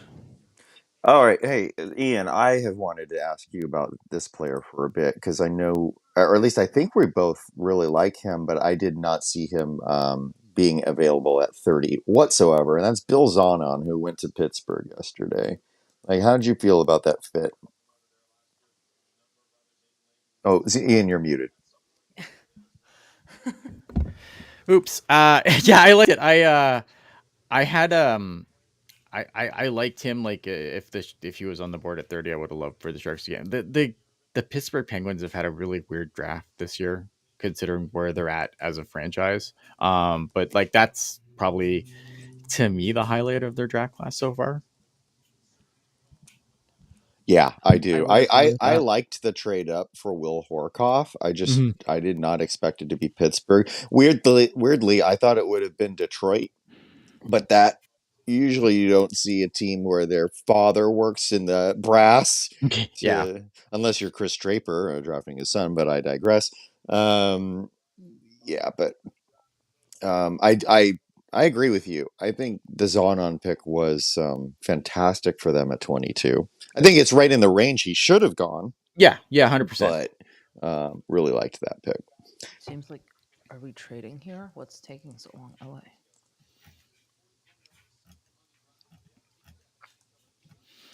Showing a plethora of family connections. Who's out there at night? Dude, at this point, it's too early for me to tell who's out there at 95. I have no idea, man. Like at this point, it's low key a guessing game. Like when we get closer, I'll take a look. Again, I mentioned Epperson. I mentioned Treathway could be a guy. David Badowski. There's names out there. Are they great? Yeeks, but we'll find out. Epperson's probably We're my in the top third choice round. right now. Branko Radivojevic's kid is in the draft, and I expect him to go around 4. Naturally, someone's going to take him round 3 just to piss off Kevin. I'm joking. Ian, please tell me you remember Branko Radivojevic, because I know Jules is like, No clue. I was probably Vaguely. 2 when he was in the NHL. Yeah, it vaguely. probably was. Do we have a trade here? What is? Who is the largest defenseman still available? Oh my god, I don't know. That's a good question. Who's committed to Boston? What was the guy you were saying was committed to Boston? Yeah. Treathway? Yeah, Treathway, yeah. Yeah.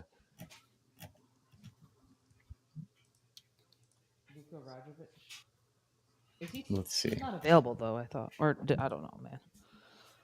I think we have a trade here is my best bet because think so, this too. pick is taking about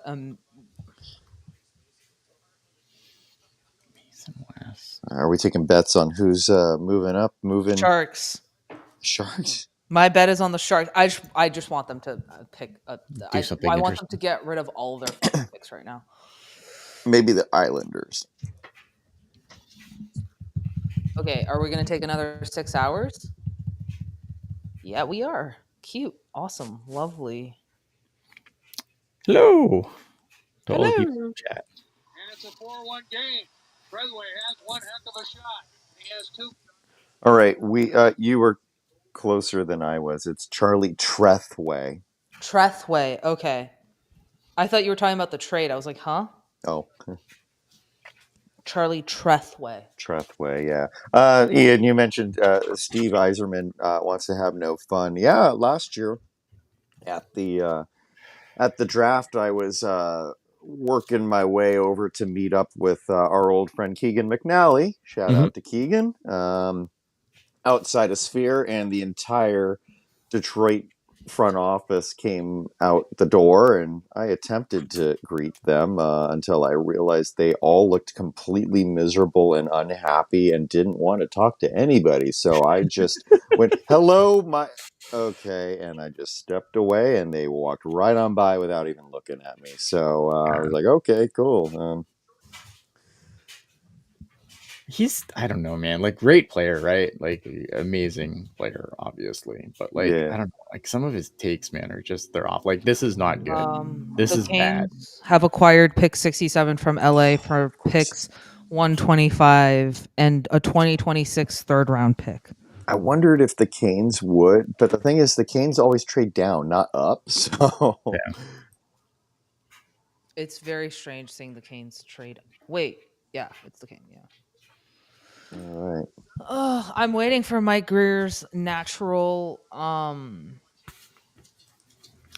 trade up in the third round because he always fucking does that. It's like every single draft. He's like decides to trade up in the third round. Jules needs a hit. Well, luckily they have 95 and then 115. So that's 115 is the farthest I'll probably go, depending on how. Oh, look at that.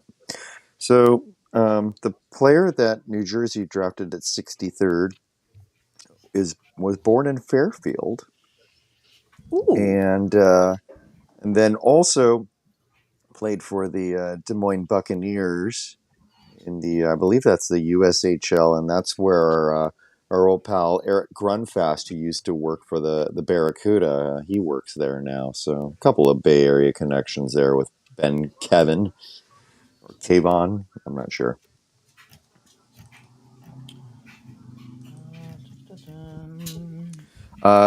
Jules, did you end up making it to Taco Bell last night?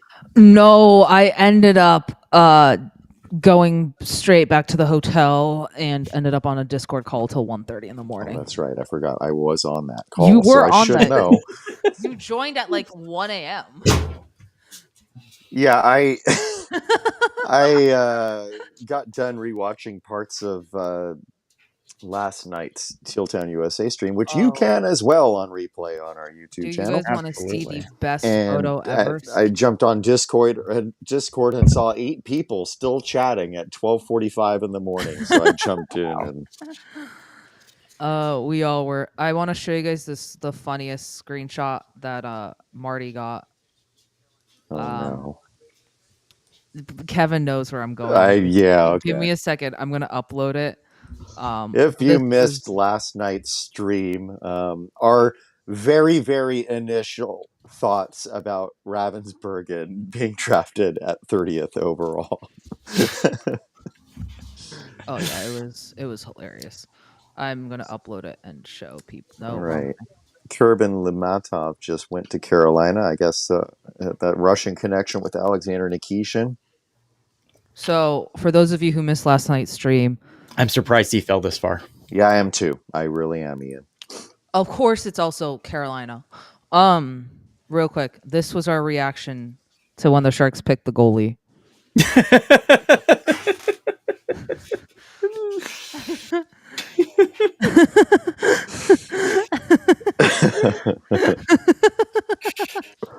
Oh man! For those of you who are Kevin- listening, are we doing an audio only stream as well? Not for this. Not for Not this. for this. Okay. No. All right. Well, then you got to be watching to see it. So. Yeah, no. That's the recap will be on the podcatchers. But this the is initial thoughts. Ian and I, and I think maybe Jules, but Ian and I for sure warmed up to it once we got over the initial shock. Yeah, I dig it. I'm fine with it now. Yeah, I like it. I just had to get over the initial heartbreak that the Sharks gave me. Because I literally, if you listen back to it, I literally joked, watch them take that guy. Yeah, you said, watch it be Ravensburgen or something. Yeah. And before that, you said, if the Sharks go Simon Wang here, I'm going to be so pissed off. I know. And then they ended up taking both of those. Yeah. Kevin looks like, wait, hold up, what? Kevin got announced that he is. And I said, father. there's no way they're taking Wang at 30. Get out of here.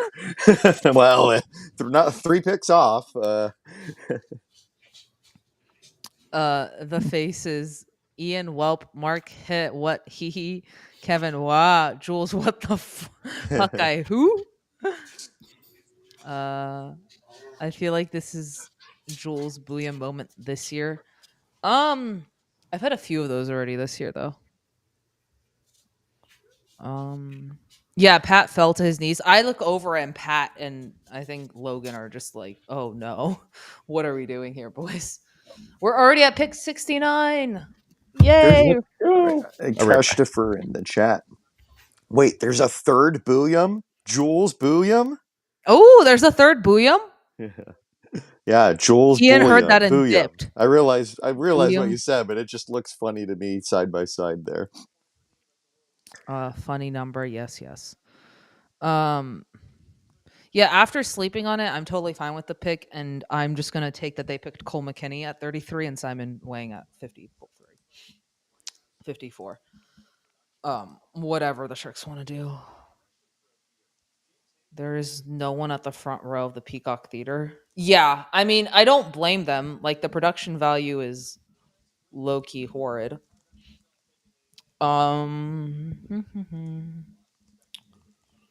Petersburg left 6-7.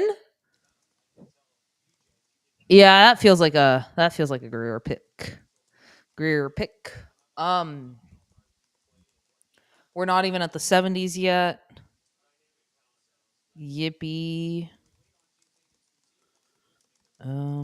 If you guys have questions, just throw them in the chat. We'll gladly answer them. Again, we'll have more consensus talking points tomorrow. Ooh. The third round really, I said it was the longest round every year, but boy, it really came to a halt, huh? Dude, what is there another trade? Like, what is happening? Yeah. I mean, we got a full Steve Yzerman interview and all that, and we've had one pick since then. Two picks. Will Reynolds went. Yeah, this needs to be sped up Yeah, because at but this rank point, I'm not sure we'll even make it to 95. who takes Maceo Phillips? I I just want to see him say that. I don't know. The name reminds me of Manti Te'o. oh, gee. Oh. Oh my god. How are Sharks fans coping? Let's find out. Yeah. You're How are you gonna guys have doing? to.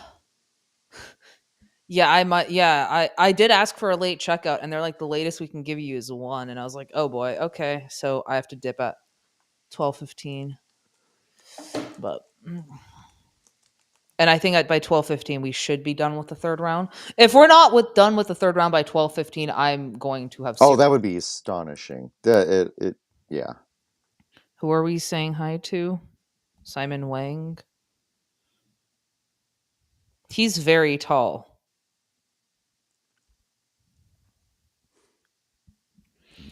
Is there a Mr. Irrelevant for the NHL? Kind of. The thing about the Mr. Irrelevant pick, this is John Swenson's question, by the way. Thing about Mr. Irrelevant in the NHL is there's, for whatever reason, generally been some decent success out of the last pick in the sense of the last pick in each NHL draft tends to perform much better than the other 6th and 7th round picks that we see drafted. But I mean, you're not getting a Brock Purdy type situation there in most cases, but Boston is trading 69. Wait. Yeah, Boston is trading 69 to Montreal for 79 and 108. So I made the Chris Tierney comparison to Cole McKinney earlier. I put that out in the Twitterverse, and Drew Weber immediately messes our good friend Drew Weber. Does someone say Chris Tierney? So when I said Eric Landy, I should have also mentioned Drew Weber, as they are the two leaders of the Chris Tierney fan club. Tierney had a really good year overseas last year too. I forget where he played, but can we make a pick, please, guys? What are we doing? Well, there was the pick. Oh, that's a name. Hayden Popanekis. Popadekis. This draft has the best names, I will say that. I don't know. I remember a few years ago when Nashville drafted Gunnar Wolf Fontaine. That one is pretty hard to beat. I'm waiting for the Mike trade up. I have a feeling it's about to happen. I don't know for who. Maybe David Badowski. I wouldn't move up for him. I know. I'd get rid of all the picks.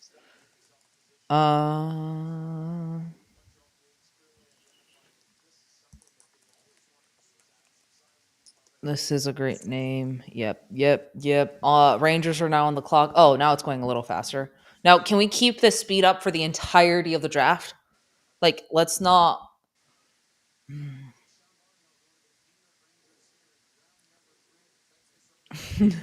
Yeah, let's just pick Canadians with the easy names, please. Yes, please. Let's not overcomplicate it. So, Kevin, what are your free agency predictions for the Sharks? Who are they? Oh, wow. For the Sharks. For the Sharks specific. We're a Sharks podcast. I'm not going to ask you who's Vegas signing, for fuck's sake. Okay, I'm going to have to look up the list here. It's awful, by the way, the list. So, this is why I brought up the Cam Talbot trade idea, is because I'm not sold on Jake Allen being paired with Askarov. I don't have high expectations for next season either. I think the Sharks will finish around 8th or 9th from the bottom. So it really doesn't matter. You want the best goalie to pair with Askarov and teach him and everything like that, and just be a good teammate, supportive teammate. So maybe Cam Talbot's not that guy, because Cam Talbot still wants to play number one minutes in the NHL, but I think from a talent wise, I'd rather go that option than Jake Allen, because I don't want to see the Sharks get blown out of games next year, still get blown out of games next year in the second half of the season in particular. So I wouldn't mind a trade option for a goalie rather than a signing. But Oh, do we lose Kevin? okay, something's going on the. Oh, is there another trade? Is that why this is taking so long? No. They're doing a special. Oh, okay. Okay. So it's either a kid who was paralyzed in a traffic accident from the Junior Sabres.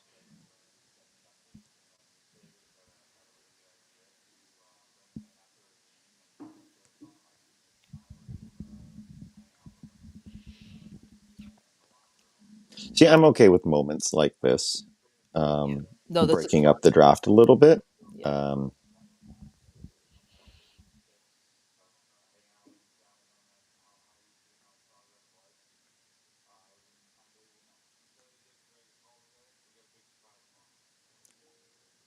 So he's going to be introducing the pick 71 here. Oh, that's awesome.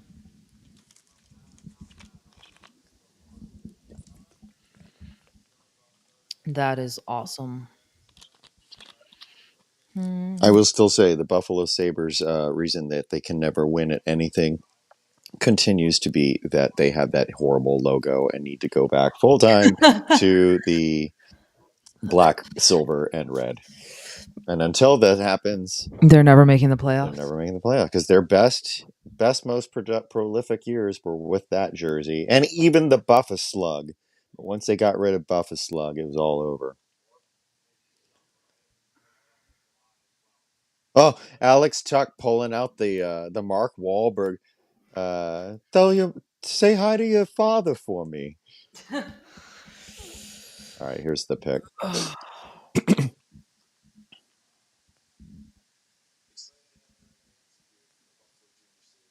Curious who the Sabres go with.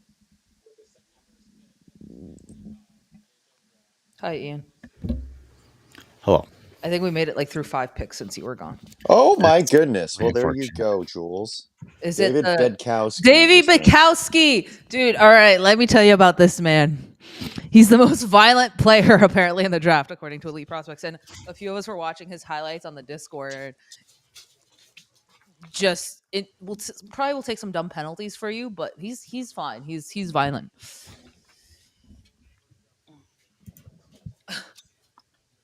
All right, yeah, let's get this going. He's I thought huge. they couldn't win because my taxes are too high. Yeah, he's a giant. He plays very violent, and Loki will take some dumb penalties. Oh, my stream just froze. Oh, there it is. Oh, nice play there. Or is that him shooting? Oh, no, that's him shooting. My bad. See, the thing is, the thing I don't like about the NHL draft cover, and I get it, but you get these highlight packages, right? You're like, this player, no offensive, pure defensive defenseman, defends the rush well, he's got good mobility, and then all you see in their highlight package is them scoring. Yeah. And it's like, right? What? You see it every single year, and I get it, because defense isn't. That's why I said Radim Murtka for me is the second best defenseman, but his highlight package is not going to wow you. So let's show him score the 3 goals he had last year. Right. So I saw no violence out of that package for David Bedkowski, but I will take your word for it, Jules. Well, that's what Elite Prospects said. If you go look Yeah. at it. Yeah. So Yeah. I at this point, Noah Reed is a Goals are very sexy. Yeah. no. Oh my god, we're not even halfway through, but fucking, It's fine. We're okay. we're fine. Everything's fine. NHL hates defense. They want. I mean, look at what the Sharks are building. Yeah. It's hard to sell defense. Yeah, exactly. What? He wants attention. I mean, Yeah. All right. All right. Give me a second. Yeah, you're good. I want to see if Evan Passmore is Steve Passmore's kid. Nope. Carry on. What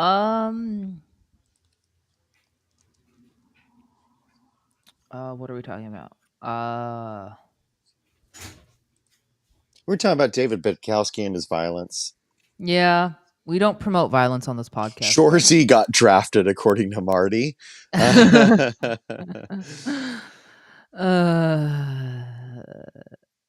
Oh, we were talking about who which free agents I think the what's your Sharks should prediction? aim Yeah, for. yeah. I gotta look this up because my problem was I thought Jacob Trouba would be. I know he had a down year, but I thought Jacob Trouba would be a great defenseman to pair with Sam Dickinson next year. Unfortunately, he still has 1 year left on his contract with Anaheim, so that's out of the equation. There was rumors there and on Trethway to Pittsburgh. That's a very Kyle Dubas pick. I think is Yoki Haru. Is Dante Fabro left or right? I'm blanking. Yoki Haru's a lefty who plays the right side. Right side, yeah. Yeah, if you're looking for pure right D, it might be Fabro or Ekblad, I think. But I suck with the handness, so I'm the wrong person to ask. As long as Ekblad doesn't tell Sam Dickinson what cold medicine to take during the winter, that would be an option. So I'm gonna make a little prediction here. Red Wings have back-to-back picks, 75 and 76. I don't think they make one of those Both of picks. them, yeah. I think one of them becomes a trade. All right. Oh, Gavrikov's still on. So Gavrikov, I certainly would like to have on the blue line. I don't know if that's who I'd pair with Dickinson, but I just generally appreciate Vladislav Gavrikov's game and wouldn't mind him being on the team. But TSN's projecting him to be paid about $7.5 million per year, and that's a bit rich for me.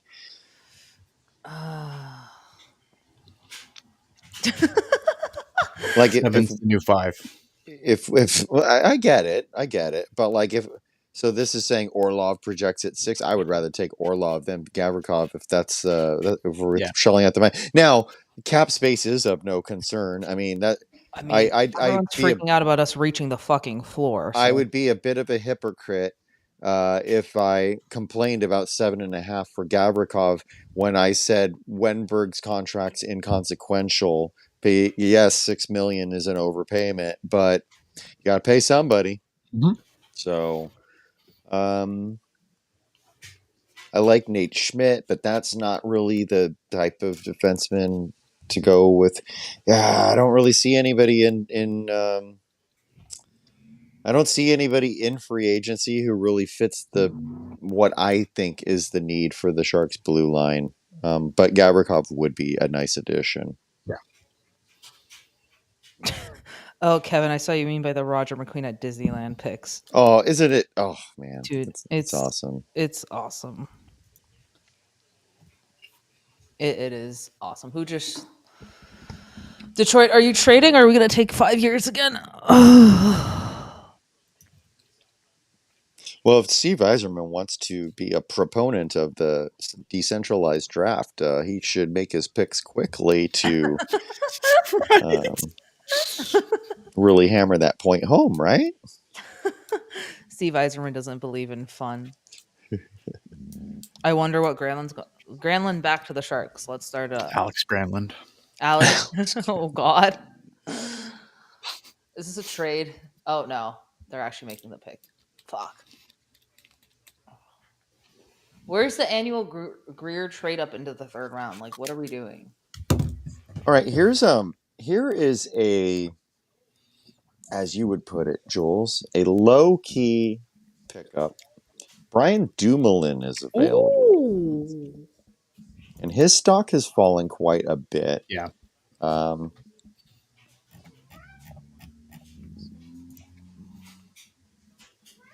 That's a choice. But I mean, for a long time, No. Brian Dumoulin was in the upper echelon of defensive defensemen. Yeah, I could see that. Michael Pradle just went to the Detroit Red Wings. Ooh, oh wow, that's a good save. Yeah, gotta build that goalie pipeline after trading a goalie for a goalie and still having Augustine and Sebastian Kosa in their Kosa. They got Kosa. They signed a really good one out of the Czech Republic via free agency. They've got Cam Talbot still, and there's someone else. Now I got to look it up because there's still someone else. Playing? Augustine. Oh, and Trey Augustine. Yeah. Steve Yzerman is like, I'm just gonna hog all the goalies. Got to have draft capital trade capital somewhere, right? They just acquired John Gibson, which, oh my god, Jesus Christ, guys, so good. That's the play, though, right? Like, yeah, that is the play. But I'm just saying now you have like 18 bajillion goalies also at the same time. the only problem with having 18 bajillion goalies is making sure you have enough places for all of them to play. Right. That's the only thing you have to worry about when you go really heavy in goaltending is because obviously there's a finite number of goalies that can play on any given night, and that answer is 1. Are we gonna see a trade here? Who is even available at this point? Like, I don't. Cameron Schmidt. Why we're not? That's why this is a bad idea. We have 113 people watching, Ian. I think the viewers say otherwise, so fuck off.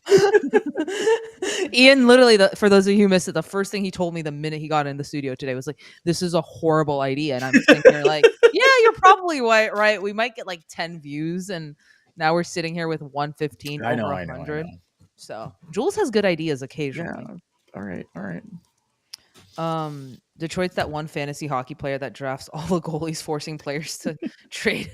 Yeah, you're not wrong. Yeah, Yzerman's just it's just gonna be an entire starting lineup of goalies. Starting in goal.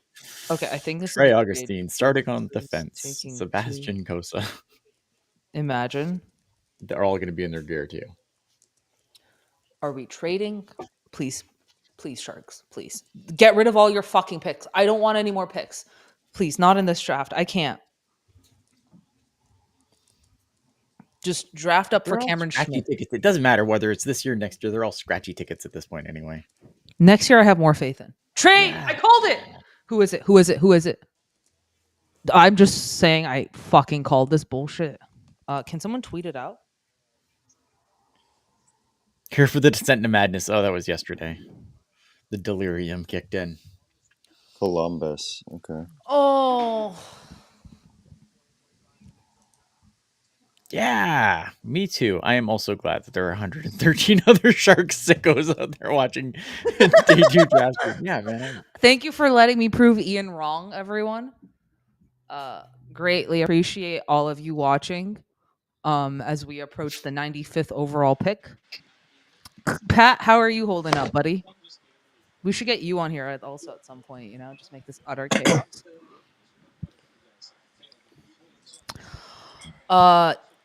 Ooh. Folks, I think my voice has reached its peak, so I'm going to need to bow out here. All right. But it has been fun, and I will remain in the chat to join with you guys. So, yeah. What happens if we somehow acquire Gavin McKenna next year, Marty? Well, we trade him. Let's just find out. Let's just find out. So, anyway, have a great rest of your draft, guys. I'll talk to you online. Yeah. Talk to you soon, Kev. If you get Gavin McKenna, then you just cancel. The Sharks have to play in their own league at that point. They're just better than everyone else. Their forward core at that point is just ridiculous. Like, at that point, your forward core is just bullshit. You know what I mean? Trade him for They another. kicked the Sharks out of the league. They're too good. They have no defense though, Ian. They have like the best goaltending and no defense. Yeah, it's fine. It's fine. Defense is for cowards. That's why Mike Greer's drafting all the two-way centers. Yeah, the core 6. Yeah, exactly. Core 4, no, core 6. Yeah, I don't think the cap will Everything's allow the bigger than Sharks to San do Jose. that. Cap's going up. It'll be fine. They'll take good deals to stick around. Wait, I'm sorry. Can we just picture this for a second? McKenna, Selly, Misa line. Ian just froze. Broken. Ian's brain is broken. Defense by more. Yeah, we're just gonna win every game like 18-5. Right. Yeah. Look at if you can outscore your problems, it's fine. Doesn't work in the playoffs very well, but if you can outscore your problems, you're fine in the regular season. Playoffs would be another completely different animal. Who needs defense? Well, the thing is, Oilers don't have goaltending. We at least should have good goaltending. What else do we have after this? I think I'm gonna like after 95. I think. You're fine. I will go to 12-15 because I'm a psychopath. But what do they have enough for picks here? 115 is right after, so I'm gonna try and stick out to 115. Okay, I can stick around to 115. And then I'll probably bow out also. If it again, I have to. Sorry guys, you're only getting about an hour and 15 more minutes of this, but I'm shocked there's still 115 of you watching this. Everyone's like, I like that. Everyone's response is ask Edmonton about not being able to outscore your problem. Yeah, I get it. It doesn't work in the playoffs, but it'll be fun in the regular season. Holy crap, that's a name. Francesco del Elche.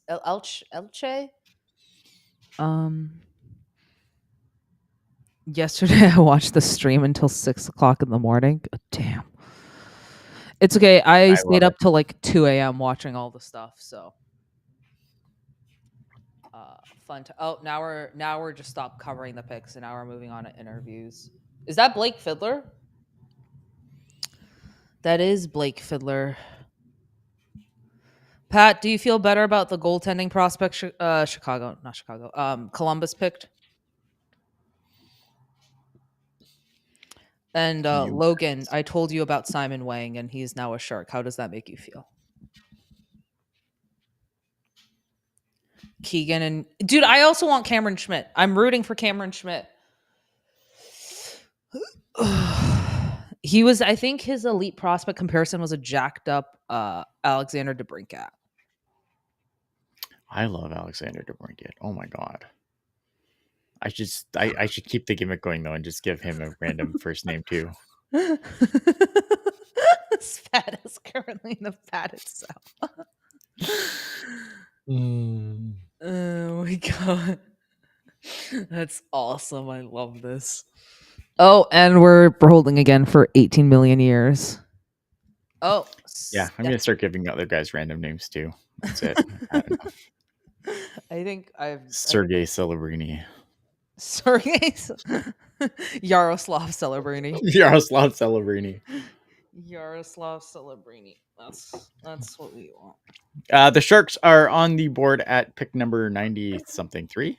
95 or 93. I can check. I don't honestly fucking remember with this team. 90-something. Thanks, Ian. Yes. Let me look it up. This is the in-depth specific information you come to Tealtown USA for. It's 90-something. It's 90s. I'm trying to... The Sharks posted it, right? Yeah, they... 95. 95. Lightning McQueen. Where the fuck can I see your picks? Oh, okay. 30, 33, 53, 95, 115, 124, 150, 210. So I might say till 124, but we'll see.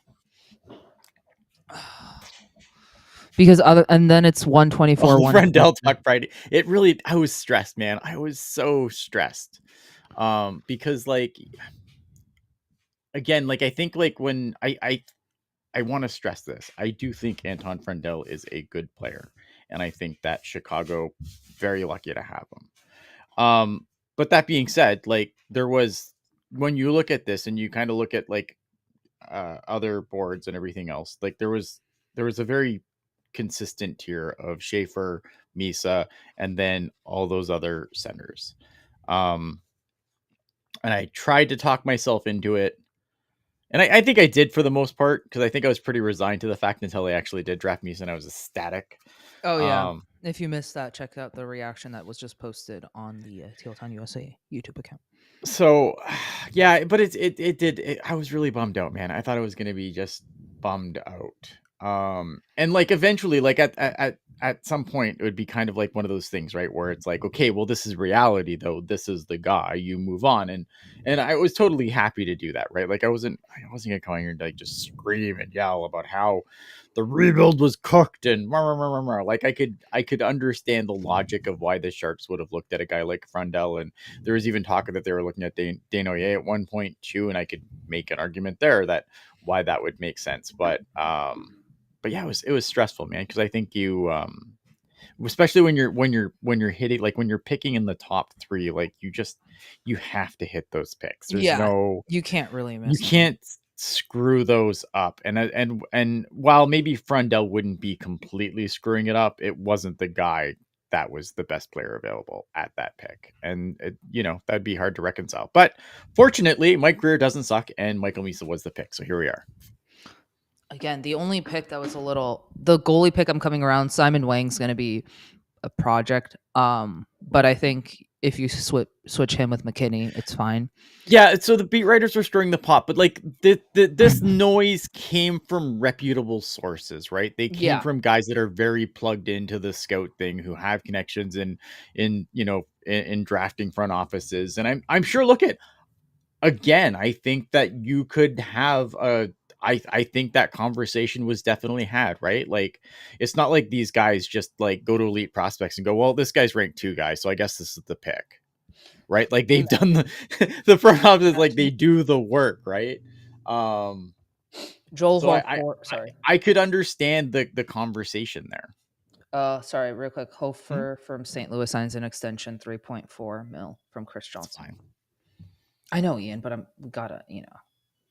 Yeah, and people are trying. I think Mike Greer would look at a guy like Porter Martone, and I think he would be very, very intrigued by a player like Porter Martone. I just think, again, you have to draft who you think the best player available is, and it was Michael Misa. I'm glad the Sharks agreed. I'm glad they didn't go Frundell, because that would have made this draft a little more iffy to me. I think I would have been more pissed off. I'd be, yeah. Like, I wouldn't be pissed off. I'd be very disappointed with it. Yeah, for sure. This draft, to me right now, I'd probably give it a B+. I don't think this is Mike Greer's best draft. And this is not an excuse, but I just genuinely don't think it's that good of a class either. So I think it's a combination of a lot of things, right? Yeah. It's not. And again, like, everyone has their biases. You're going to have biases towards certain players. You're going to look at the needs of the organization, and it's just why I keep stressing that there's a lot of pieces to the puzzle of building a team, and the draft is simply one of them. But yeah, I don't know. Like, is this going to end up being my favorite Mike Greer draft class at this rate? No, definitely not. I still think it's like right now I'd probably give it like a B+. And if maybe Frundell over Misa, like that, maybe that's a B. Maybe it's a B- at this point. I still think it's fine. It's just not outstanding. It's not. There's definitely been other draft classes that I liked. Would I have been more pissed off if Greer traded down instead of getting Frundell? Yeah, because look at it depends on how far you trade down. If you traded down out of 2, picked up like another decent pick, and then, like, let's say you go to 4 or 5 and you get a Desnoyers, for example, right? And that was your guy. I don't love it. I still think Misa would have been the pick there, but like, I would respect the trade down instead of just taking a guy like Desnoyers or a Martone at 2, right? Like, I would respect that more, if that makes sense. Yeah, I'm sure Greer liked Frundell. Like, let's be honest. Like, I'm sure he probably likes a lot of players that went in that top 10, right? Like, it's not like no, he hated everyone but Misa. He hated everyone but Misa. Yeah. Also, like, the whole thing, like, they didn't take Frundell out to dinner, and that was the first sauce. Like, I think if they liked Frundell enough to, I mean? Like, there was apparently I've heard scuttlebutt that there was a couple of meetings that didn't get reported. There was 2 mystery prospects, but then I think someone confirmed Frundell wasn't one of them. Now, again, those people could be lying straight up, but Yeah. Ain't no way Frendell or Right. No, Dan. and that's my point, right? Like if you trade, if that's your guy and you trade down to get him, like if you move down and you take those and you take one of those guys, that's fine. Taking them at 2, I like Anton Frendell. I just didn't like him at 2. Great puck ice here. I'll be right back. Oh no. Wow. Hi. Screw you too, Jules. Yeah. The disrespect. Oh, okay. I see why. Okay. Go. She has plenty of time to flip me off and give me a heart sign. Yeah. But whatever. Hey, bud, how are you? I am somehow still going. I can't believe you guys are still going. Let's be quite real here. But hey, we're getting closer and closer. We're gonna do the Sunday show, and I'm just gonna show up and be like, I don't want to talk about any of these guys anymore. I'm done. Except for Michael Misa, I can talk about Michael Misa all fucking day. I will say I just been trying to keep up with all the news around the league, not just the Sharks. TSN is reporting the Blues have and restricted free agent Joel Hofer have reached a 2-year, $6.8 million extension. So that kind of takes a goalie off the boards, even though he was an RFA. So yeah, he wasn't going anywhere. He was a controlled asset. He probably wasn't going anywhere. Right. So there's that. But like you said, you were talking earlier in the about a B+ for this, and yeah, I kind of agree with you. I'm surprised by the Wang pick. Yeah, I don't like it. It's an interesting look. The problem with the Wang pick again is that like it's a project, and the Sharks haven't really done well developing projects. So there's no history there that says that this is going to be something that the Sharks are going to do well. Now it is a different coaching staff on the Barracuda, not one that I think incredibly highly of, but and they do have development coaches that I do think kind of highly of. So it'll be interesting to see what they turn them into, but it's a kind of a situation like Havlet and Kimlund where if you flip the picks, it's fine. Right. And like I don't hate Wang at 53. But I hate him at 33. Like it's not good. Yeah, it's not like it's a too much of a stretch at 53 as it is at 33. Yeah, I think 53 is where he should have been. Like that's the range where I thought. But then again, like another guy who kind of went around that same area that I was pretty high on, but again, was kind of eyeing him for the 53 pick. Like Carter Amico goes in that range to the Flyers in the same range, right? So right. And Carter Amico, similar player in the sense that project Carter Amico, mind you, has some injury concerns that are definitely concerning. So there's that in addition. So like it's a pick that intrigues me. I just think if it was taken later, then I think it's better. But at the end of the day, like you just it's easy to get hung up on where guys are taken, but at the end of the day, what matters is what is the strength of the draft class overall. And so far it's good. It's above average in my opinion.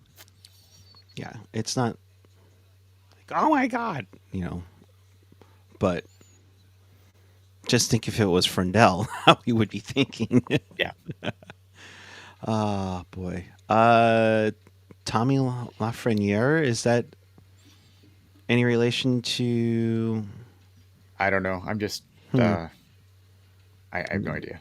I'm just going through this, and Gabriel DeAgle, we'll call it. It was the goalie picked by the Penguins at 84.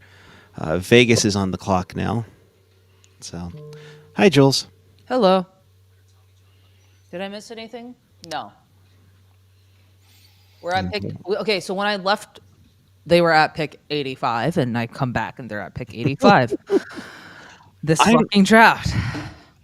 I'm gonna just say last year for day 2, and it was myself, the girlfriend Amanda, and Kevin were sitting next to each other. I swear we left at 11:30 last year, and I know the Sphere had their 4 p.m. showing of their world movie, but if we're gonna be decentralized and take our sweet time, You're just not gonna be decentralized anymore. This was terrible, and they should never do it again. I mean, Gary's gonna be pissed. He's like, yeah, no, we're not doing this again. Mateo Nobert goes to the Golden Knights. Real quick, St. Louis Blues announcement for Joel Hofer signing. Joel Hofer won't be the subject to offer sheets after signing a 2-year contract extension worth $6.8 million. So a couple things. I want to hit a couple things in the chat here quick. One is, do projects ever really pan out? I can't think of any ones that didn't leak. Yeah, Keandre Miller was a project, man. Keandre Miller had a ton of raw talent, but it wasn't refined. You see raw talent kind of get... There's definitely guys that are raw talents that teams can develop into decent finished projects. I think Keandre Miller is the most recent example of a raw project. Obviously, Keandre Miller had a lot more upside being a first round pick, whatnot. But there are guys that are more raw than refined talent. And you think that if you can get them to put the tools together, there's a player there. It does happen. The Sharks historically, though, have not been fantastic at that. Are the Rangers going to still shop him? We've had a lot going on between now and the draft, but there was talk about Miller being moved. Yeah, and Lacey's saying Steve Bernier was a project who worked out for a while. Yeah, fair enough. Jonathan Chichu was definitely a project. Mm-hmm. Jonathan Chichu obviously had that outstanding year beside Joe Thornton, but Jonathan Chichu, man, like that dude could not skate. Even at his best, could not skate. And then after double hernia surgery, obviously really, really fell off. Tyler Hopkins goes to Toronto at pick number 86. Yeah. In the midst of a boatload of empty seats in that theater. Wow. Yeah, and this is a good point too. Wang has another year in the OHL and then college, so he has plenty of time to develop with coaches outside of the Shark system as well, and that's true. I don't disagree. Ian, given his size and taken in the fourth, isn't Cagnoni a project who seems to be developing well? You look at So here's when I say project, I'm talking more about guys who have kind of a more of a... I'm trying to articulate this well. Luca Cagnoni had things that he was very, very good at. Like he has very specific skills that were very refined, and yeah, you have to develop that player into getting him to the next level to be an NHL player. I'm trying my best to articulate this, and I know I'm doing a shitty job, so I do apologize. Yeah, I mean, look, if by definition everyone you draft later into the draft is a quote unquote project, but some guys you can kind of see potential where if you can mold them into something, whereas some guys like a Luca Cagnoni had a very good skill set already, had things that he was already very, very good at. Does that make sense? I hope it does. Again, it's really hard to articulate. Roman Bosov, defenseman, goes to Carolina at 87. LA's on the clock.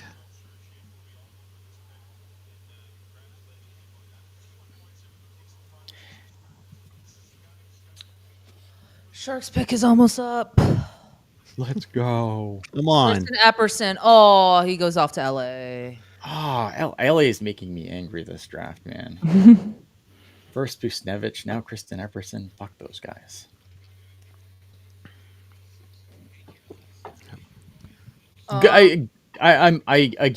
Epperson was a guy I wasn't sure exactly where he would go. He fell a lot further than I thought he would fall. Although it is hard sometimes to rank the D+1 players because sometimes they go on a tear and they go really high. I'm surprised you made it to 88. I'm not gonna lie. Yeah, me too. At this point, I have no clue who the Sharks are picking. Yeah, so yeah, I get what you're saying. Wang doesn't have one particular... Yeah, exactly. And that's what I'm trying to say is he doesn't have that he's particularly good at. So you have more work to do to get him ready, and that is better articulated than I did. R10 Gonkar to the. Can I turn up the volume without you guys? I like hearing Christian it? Everson. Yeah.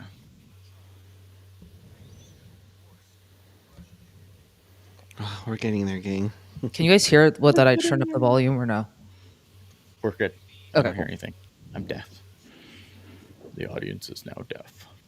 The audience is now deaf. Thank you to the 123 of you who are listening to this. Craziness. Ian, can you just say I was right? I'm checking. Listen, I have to give Ian some shit today. Yes, Sergei Gonkar's. I did not pronounce that name right. Gonchar's nephew just went. What about a trade for Brendan Gallagher? Would you take that? Teal? Was Yeah, I think I don't hate that. False, but yes. I don't hate it though. Like it's I don't hate it. Again, like I think it's another move where it's like it's a good for right now move. I don't think you have to like every move that you make right now doesn't have to be with like the immediate future and like you know what I mean, like for the long-term future and immediate future. Like I think you can make moves that are good for right now, and then you can make moves that are great for the overall picture. That's a fine right now move for me, if that makes sense.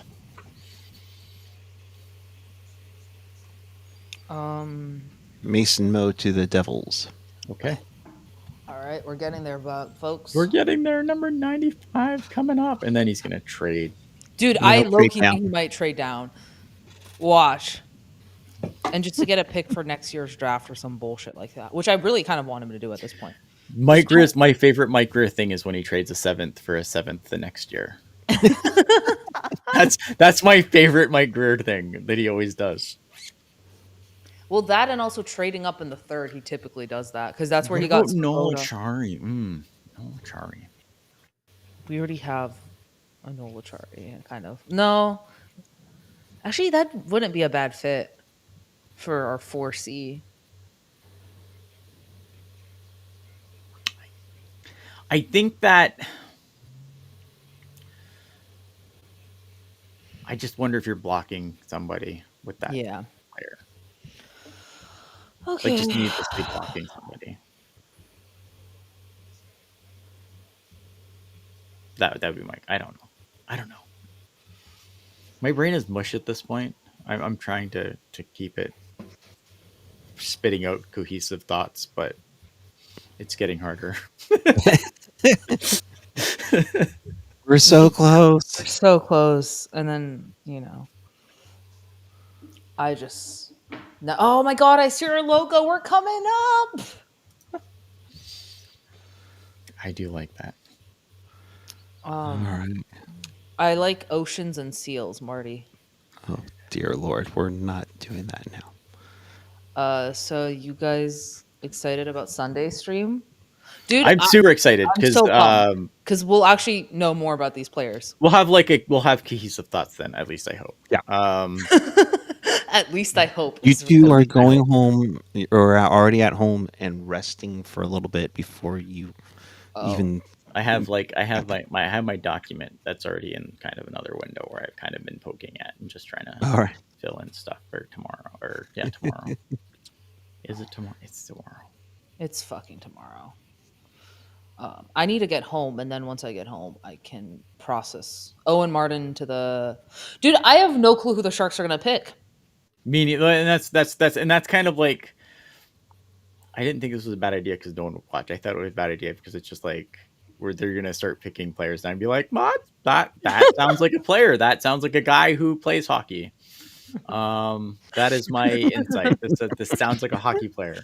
No, I'll be basing it off a little off EP's draft guide right now. So Brady Petal to the... Oh, I'm so late on that. I'm so sorry. Puck guy. Yes. Penguins are having a weird draft. Like there's a little bit of good and a lot of bad. I don't know, bad. What the hell is happening? Okay, sorry. Caps are gonna trade. Watch them because this is taking godforsaken too long. Cameron Schmidt. Never present.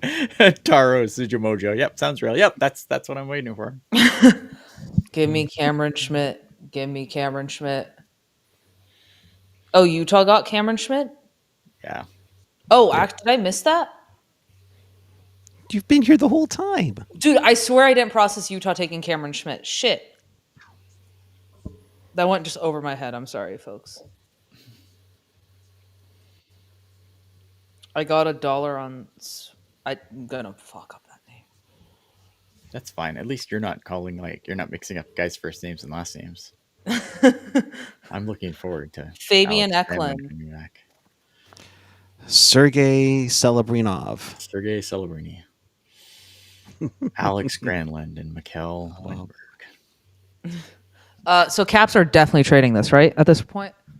Can I Maybe? Also, where the I don't fuck is know. the clock? There is no clock. There is Okay, no yeah. clock. Let's Yeah, be that's what I'm honest saying. here. Utah didn't take Cameron Schmidt. Thank you, Kevin. I know I'm not going insane. That clock, was just for show because 3 minutes and they did not get within 3 minutes. No, because they gotta Zoom serve the TV gods. Oh yeah, because we need one more Enterprise ad or Yeah. a Green. They paid good money for that. Yeah, well, you know what? Then this whole draft should have been presented by Granger because they definitely weren't the ones that got it done. I mean, no, not a chance. Sorry. What happened? So is there a trade? This is where I feel like Greer just trades up like 2 spots to jump on a guy that we're not To jump on a guy at 93. Yeah, exactly. I What wish are I we was wrong, doing? but he's done this before. No, we got to trade a 7th for next year's 7th. So Ian, you're telling me you want to stay until the 7th round? No, Oh, no, God, I don't. Marty's No, because saying, I mean, like, you need to make a bet. we're so deep in the draft now. Like, I'm not going to pretend I know about any of these guys anymore. I don't. They just, like I said, you could tell me it's like, Yeah, that's true, Kevs. I could see that. Oh, are we still on? No, I think they're trading. This has been more than 3 minutes. I've had multiple. Yeah, they got it. Look at Sam Cosentino has shit to say. Okay, sorry. I mean, last year's draft, Kevin, I know you're in the chat. Last year's draft went way faster. Day 2? I don't think so. Yeah, it did. No, we left at like 11:30, 11:45 from the Sphere after day 2. Granted, it started at an hour earlier, but I mean, at the rate we're going, this one's going till. Ask Geyserman if he'll give us another draft pick for free. Absolutely. Heck yeah. I'll take that all day. Did you send it to her? As long as we don't have to put the red line back in. Hearing Minnesota could be trading pending restricted free agent Declan Chisholm.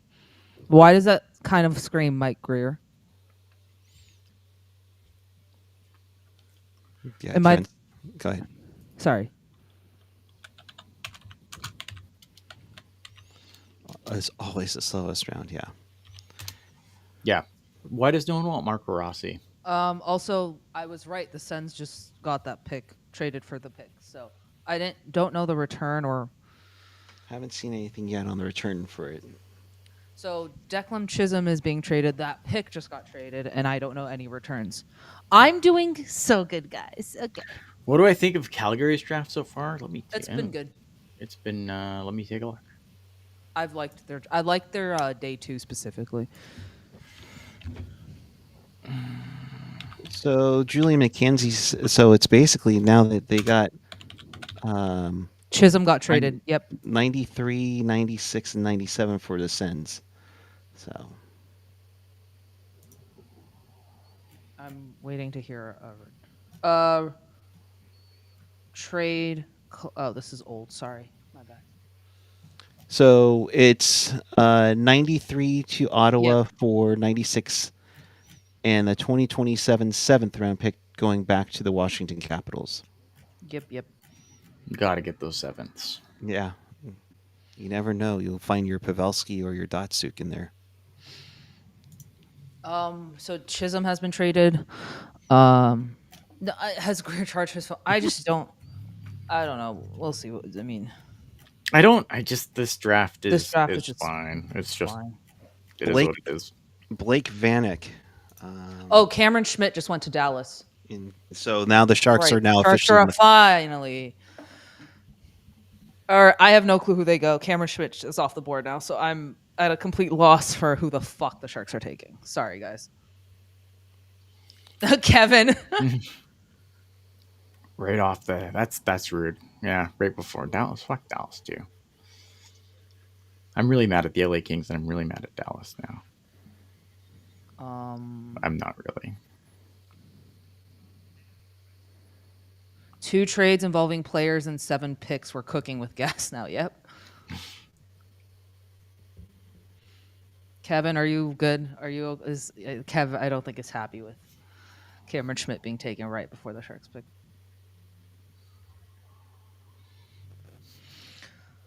No, I talked about this here, Marty. I actually going with what Puck I said. Do you think we find like I still think you're gonna find guys that somehow slip through and then pop off, right? But I think that scouting is so much more in depth now. I think it's easier. It's easier than ever to watch games in almost every part of the world now. And it's teams value the draft way more than they used to. So I think it's going to be it'll be harder for those guys to slip through the cracks and get down to the later rounds.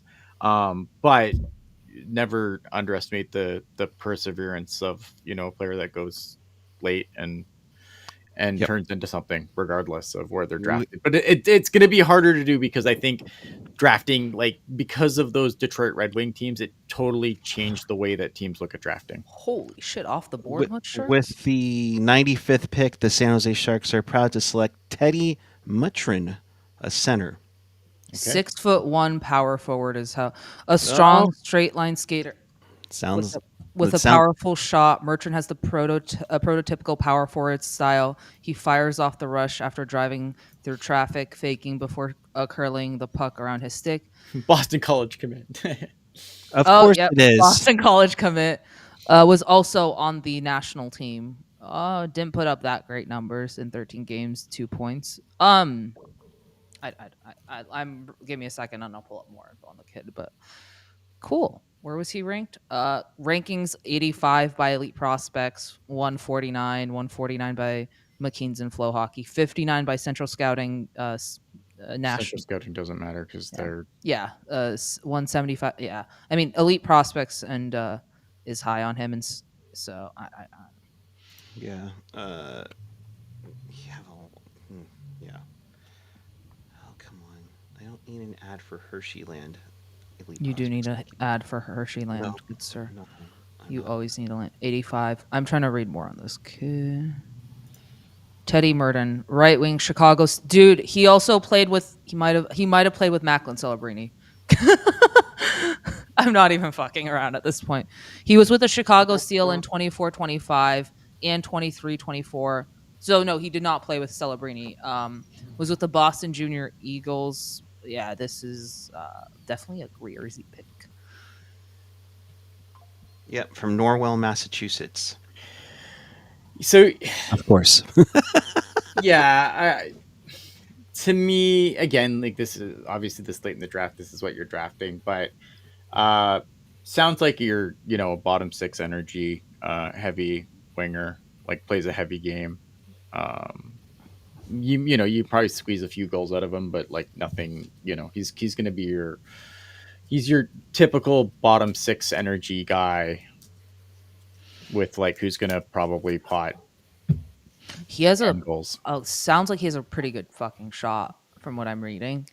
So it might, I can't. Shoot first forward with flashes of playmaking and some dynamism. The shot is the star of the show, hammering one-timers and catch. And the shot is really what makes him pop. It's from what all I'm reading. Greer drafted Loki, another a sniper, basically. Yeah, Marty, they play the right way. I'm trying to figure out where Schism is headed to.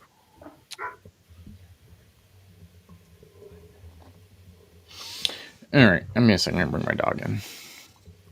You got it. Washington sends Chase Prisky and number 123 to Minnesota for Declan Chisholm and number 180. That's the weirdest. Yep. And as for the Sharks, they have picks 115 and 124 in round number 4. I know you're starting to be getting on close to the clock for you, Jules. Yeah, I still have. Is he D+1? I just read he might be a D+1. I don't know. Someone just put. I don't know if he's D+1. I'll figure that out later. So for those who aren't as knowledgeable as you, what does D+1 mean? It just means that he could have been drafted last year and didn't, and so moved on. It's like he's like this low key, the same like that person in that sense. No, I get But you. I don't know if he is or not. So I'm the.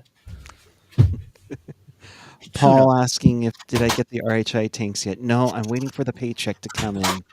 I'm looking forward to that. I had a chat with Brody last night about that. So, yeah.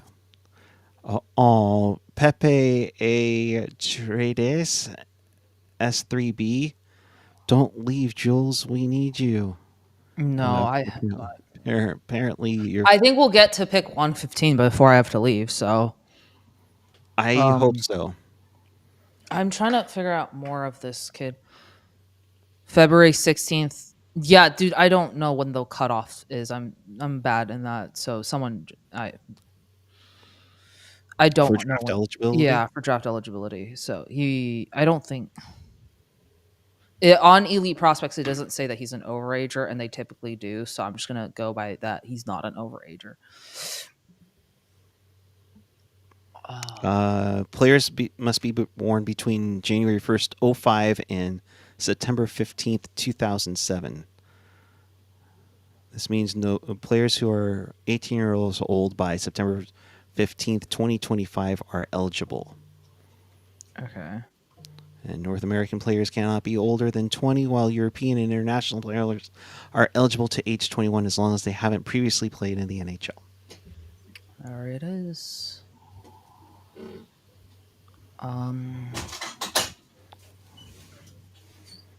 Which means we're getting to the point where next year Joe Thornton had already been traded to the Sharks before these kids were born. Yeah. Oh which is insane.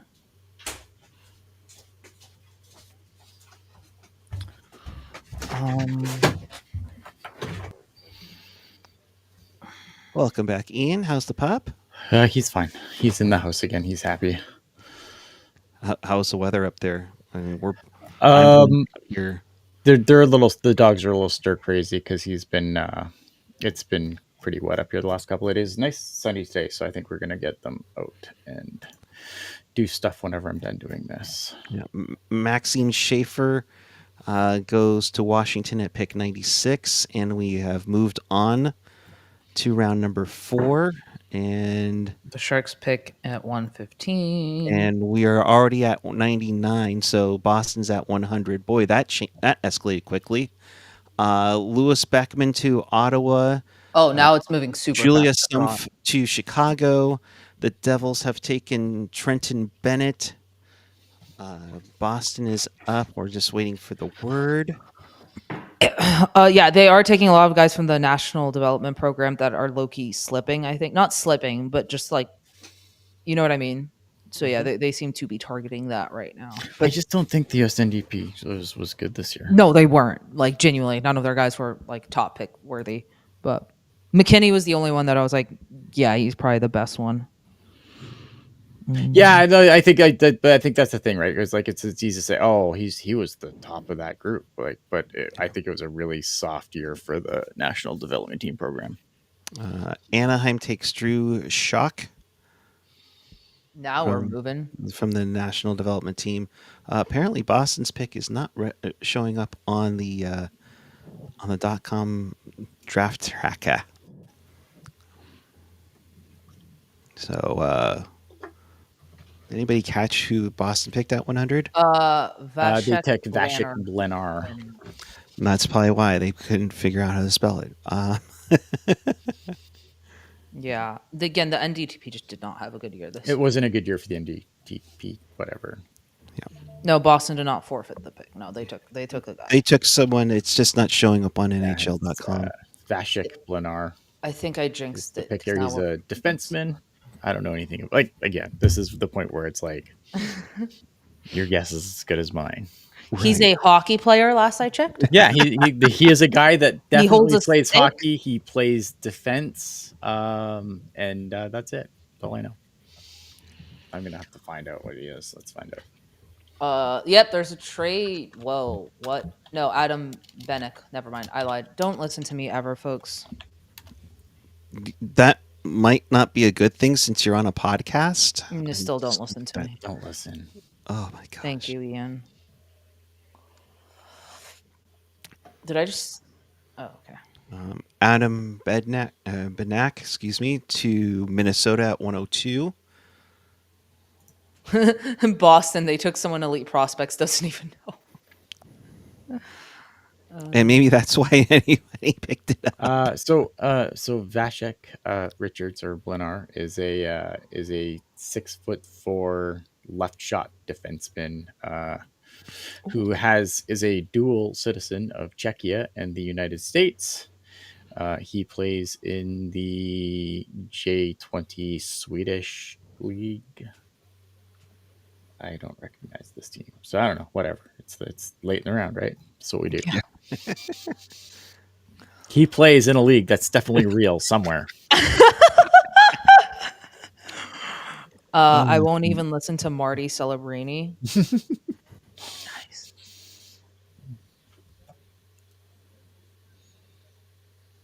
He was born somewhere in Colorado, apparently.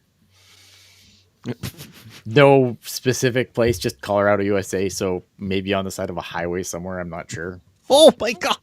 Ian. I'm here. Well, it doesn't have I'm sorry, just Colorado, USA, like no city. So Oh my god. Oh, Swedish juniors. There we go. there we go. Here for the fresh scoops on Mikkel Wenberg. God damn, I'm never gonna live this down because I've said it like 17 times. Yeah, you did say it quite a few times. I don't know why I have it on the brain. Buffalo just took Matthias Kacharsik. I hope I got that right, Kevin. From Slava Praha, under 20 Czechia Junior, left shot center. Yeah, so for anyone who, again, the stream's been going on for 2 hours and 36 minutes.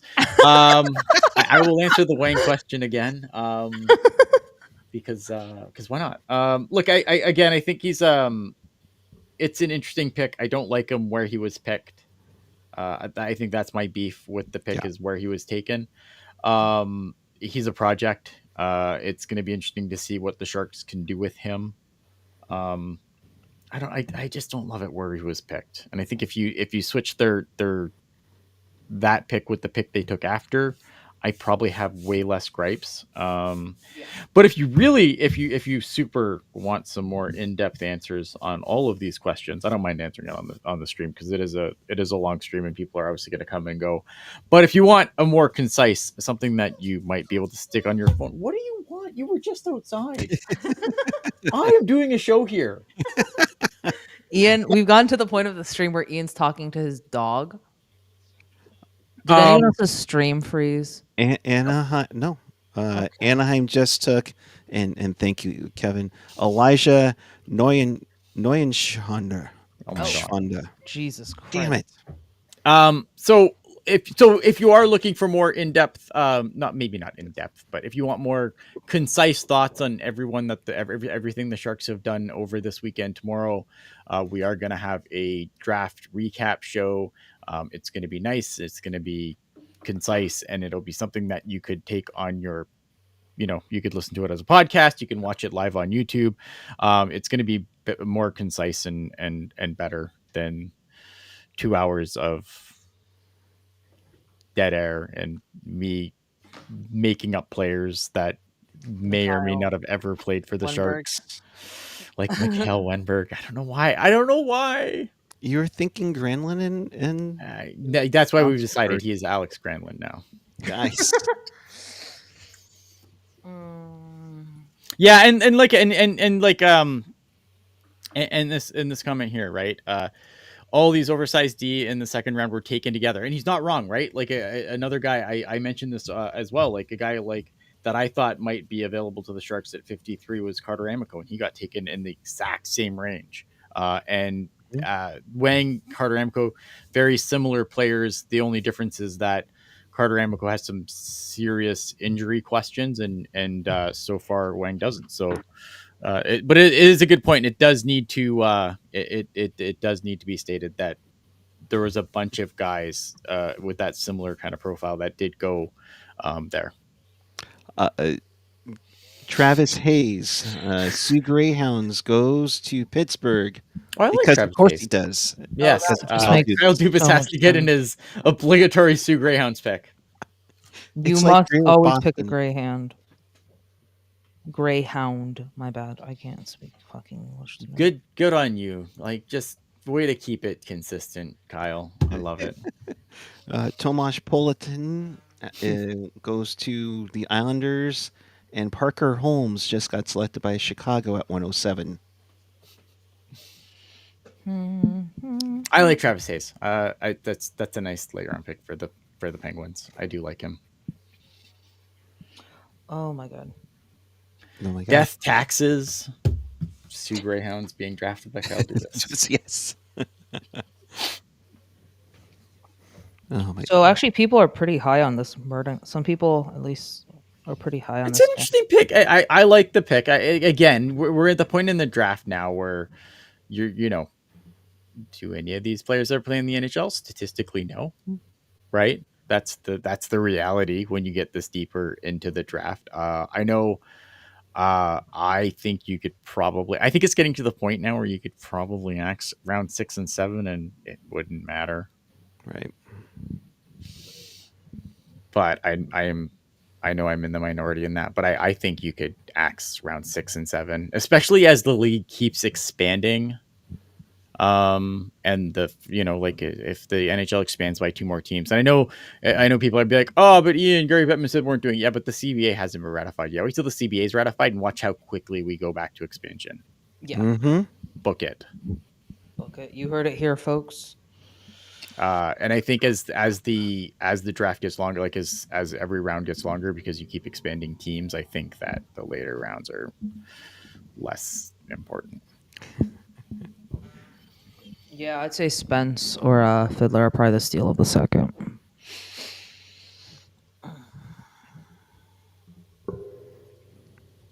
Yeah. Yeah. Or do we have a trade here, or are we just interviewing GMs? We're just interviewing GMs. We have to Hi, talk. Barry Trotz. How have you fucked up the Preds this year? Yeah, Atlanta. Like again, I'm not saying like it's gonna be like if they're gonna announce it and like then the next week they're gonna be like, okay, and Atlanta and enter other team here at Houston. They're in. This is what's happening, right? I think you will see once the CBA is ratified and all the ink is dried. I think you're gonna see that open up again, and it won't be a bang bang thing, but it'll be very similar to be like, okay, we're opening up for expansion and all the teams are going to get in. Quebec City's going to make this this wonderful presentation, and it's going to get thrown immediately in the garbage because they don't want them. Yeah. And it'll be announced, it'll be like Atlanta and maybe Houston put in bids, and then in 4 years or 5 years they start playing. Do we have a trade here? No, they're just taking time to talk to Barry Trotz. But yeah, I think Houston and Atlanta are almost surefire things. Houston already has a building ready to go for hockey. It's the same one that the Arrows played in when they were in the AHL. And honestly, if Phoenix can ever get their crap together, which doesn't sound like anyone, They got to get a building, right? Yeah, they got to get a building first, and then nothing's on the radar in Phoenix. I'm sure that's kind of grinding Betton's gears. I don't think so. I think he was happy to wash his hands of the whole situation. Yeah, but I mean, for him, he's like, okay, I exhausted everything, and this idiot, just put it into the ground. So, Pepe saying, Kansas City has a sprint center and what it was ready to go. That was supposed to be. Oh, Tampa just traded up for the pick. I think the thing is too, you have to remember too, but that's the same as Quebec City. The Quebec Ramparts play in an NHL ready arena, right? A QMJHL team. A junior hockey team plays in an NHL arena because they were told build an arena and we will consider it. But what they didn't tell them, or what they didn't say, was you don't increase our American television footprint. That was left out of the build an arena. It'll be fine. We'll come back. Build an arena.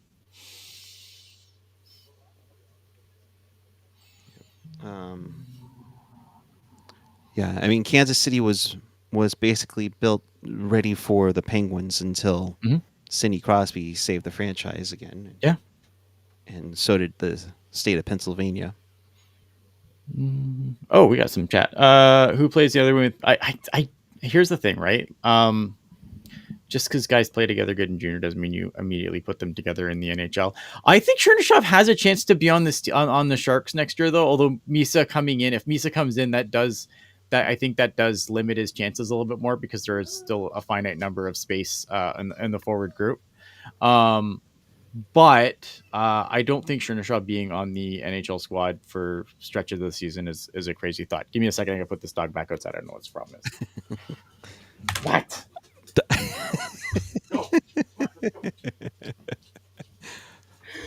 I mean, Jules, let me ask you about where Quentin Musty kind of fits in with this. If you're getting he's these playing in the CUDA. Well, yeah, but I mean, you look at like a guy like Teddy Mertrin and what was it, Cole McKinney? Does that kind of put a little more pressure on? No, they're different players. Musty's gonna. If Musty projects out, he's a top 6 player with those two. At least Cole McKinney, I think you're probably getting a really good third line. I'd say it more puts pressure on Philip Beested more than anyone. Okay. Like those two put pressure on Beested more than it puts pressure on Beested, Colin Graff, Cam Lund. Like Greer's low-key taking shots at guys who project to be third line wingers, but who knows? Maybe they pop off and McKinney proves everyone wrong and becomes an elite, second line forward, right? He's taking those bets on these guys. I know, you gotta wait. You're just gonna go out there and bark and make my neighbors angry with me. He's having a conversation with his dog. There's a dog, and so there's a dog that walks by every day, and it just barks the whole time, and he always makes Titan want to go play with him. Oh my god! All right, I'm gonna piss off my neighbors. Sharks are 3 picks away here, 4 picks away. Thank you to the 108 of you guys watching. I would put Misa on the. It depends. They need a trade or get someone who can play the second line center role. I don't know who that is because the free agent market sucks. But we'll see what Mike Grier does. I also just think no one wants to pick in this year's draft. All right. Hi, Ian. What were we talking about? That no one likes this year's draft. Okay. Fair. I mean, Sharks are 3 picks away, and if you were asking me who they pick, I'd just throw a dartboard on the Elite Prospects page. So, Flames fan, would you want Rasmus Anderson to help the young guys? I don't hate depending what the return. Depending on what the return is, right? Yeah, I think that's because you may have to. There. That may cost you a first round pick. I like the idea of Rasmus Anderson. I just don't know if I like the idea of the return. That's probably the best way I could answer that. Yeah. Did LJ Mooney get taken yet? I don't know. Okay, I don't. He's 5'7". From and if Grier continues his NDTP trend, he is a guy. I don't love it, but he is a guy. But the issue is he's 5'7". So never mind. Ignore me. He will not be taken by the Sharks. I'm just trying to see what Grier could be thinking here. Maybe he goes He has another pick at 115 124. I don't think I'll make it to 124, but we'll find out. Depending on how fast these next few picks go. I'm really curious to see who Greer takes.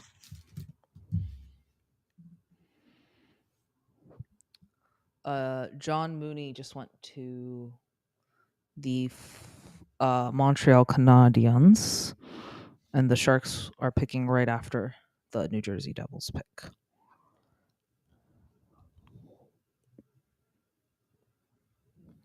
Yeah, that's what I was just reading off names at this point, but yeah. I read his profile a little bit more and I was like, okay, wait, no, never mind. I don't remember if he went yet. I'm not sure. My brain is mush. Kevin Morat probably knows. I don't think he did. Yeah, okay. He's a guy I could see the Sharks taking. Any other He's the guy. That's something Sharks fans are probably like. That's the worst way you can describe someone. No. He's a guy. No. That was a really bad description of him. Give me a second. But yeah, he is available. I would not.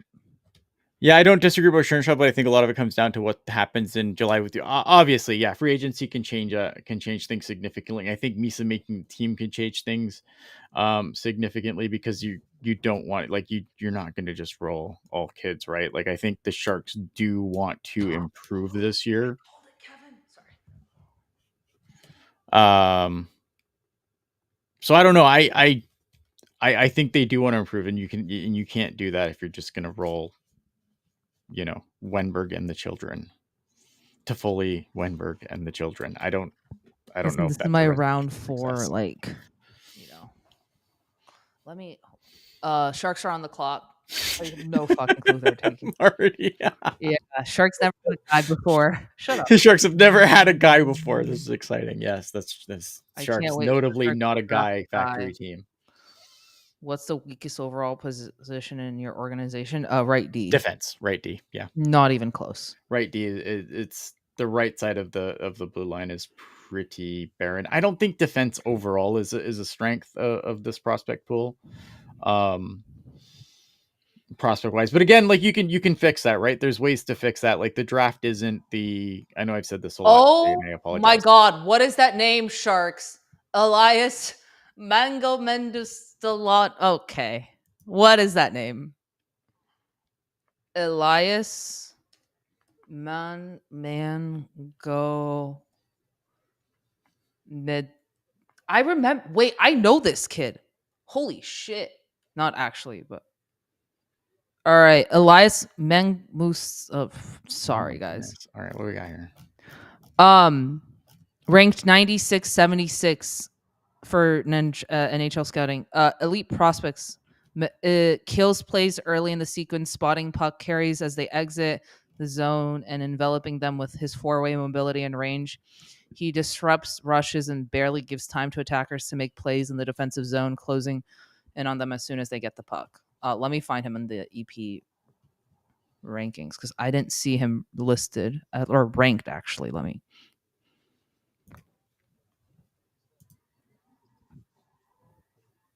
Oh, why am I hearing an echo? Oh. He's back.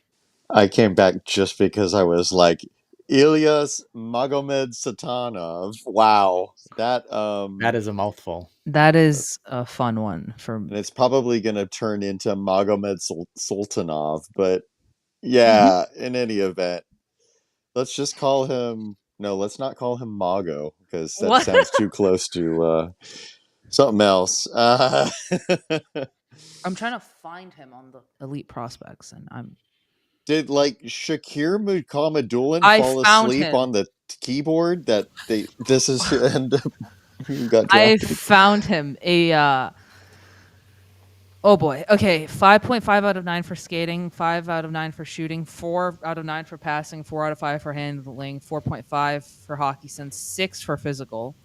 Considering he is one of the best tools foundations in this Russian class, we could see a team drafting in the late rounds of the draft, trusting their development team to transform him into another project.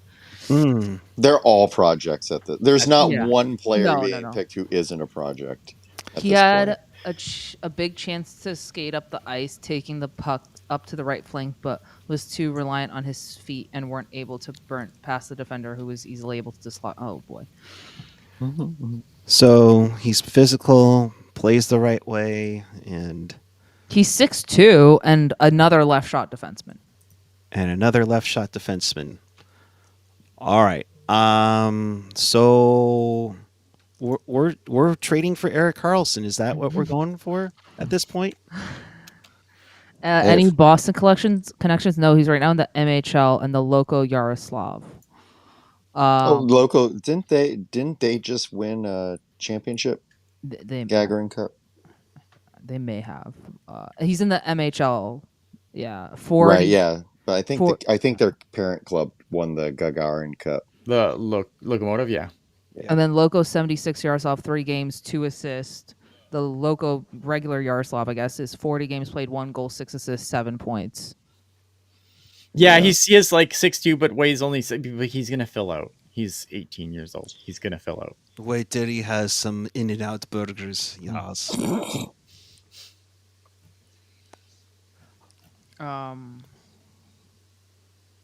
I cannot wait for that pairing of him and Mukamadulin.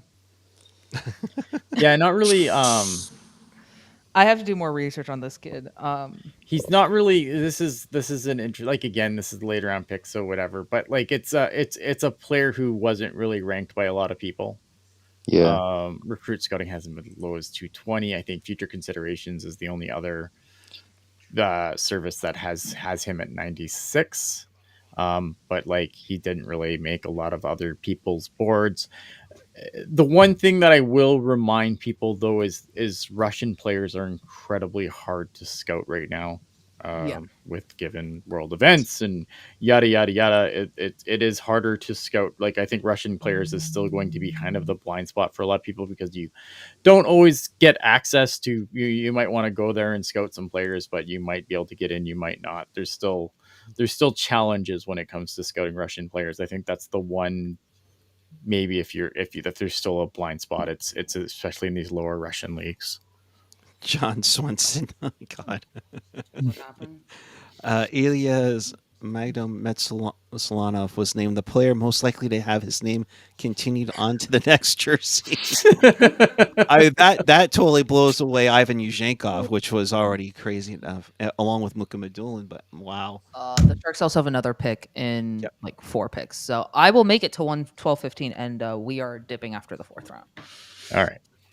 And sources. This is from Darren Drager. Sources say talks are ongoing between Vegas and Toronto about a re-sign and trade for Mitch Marner. Oh no! Really? Oh no! Oh, fuck off, Vegas. With what? Oh, fucking Because they're Vegas. I knew it was going to happen. Fuck off. Yeah, so he is ranked 76 by Central Scout, but you have to remember Central Scouting splits up players by where you're from and where your position is and everything else. So he was their 76th ranked skater among European skaters. So that's not an overall ranking. That is just among European skaters specifically.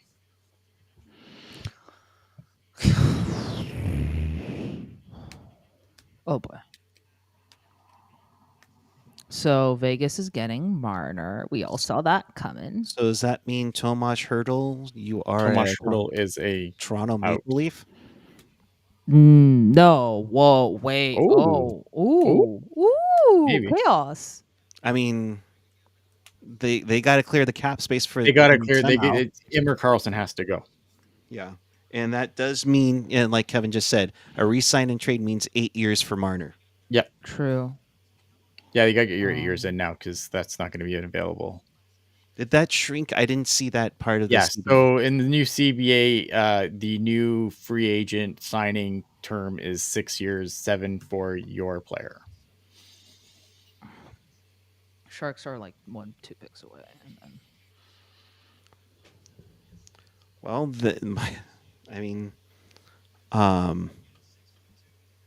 yeah, it's Pietrangelo to the LTIR. Yes, because he has an injury that's happened. And that's also the last year to this is the year. If you want to abuse some LTIR, man, this is the year to do it, because that party is over too. I mean, so maybe Vegas thinks of going all in to get one more cup before all the restrictions that they helped out.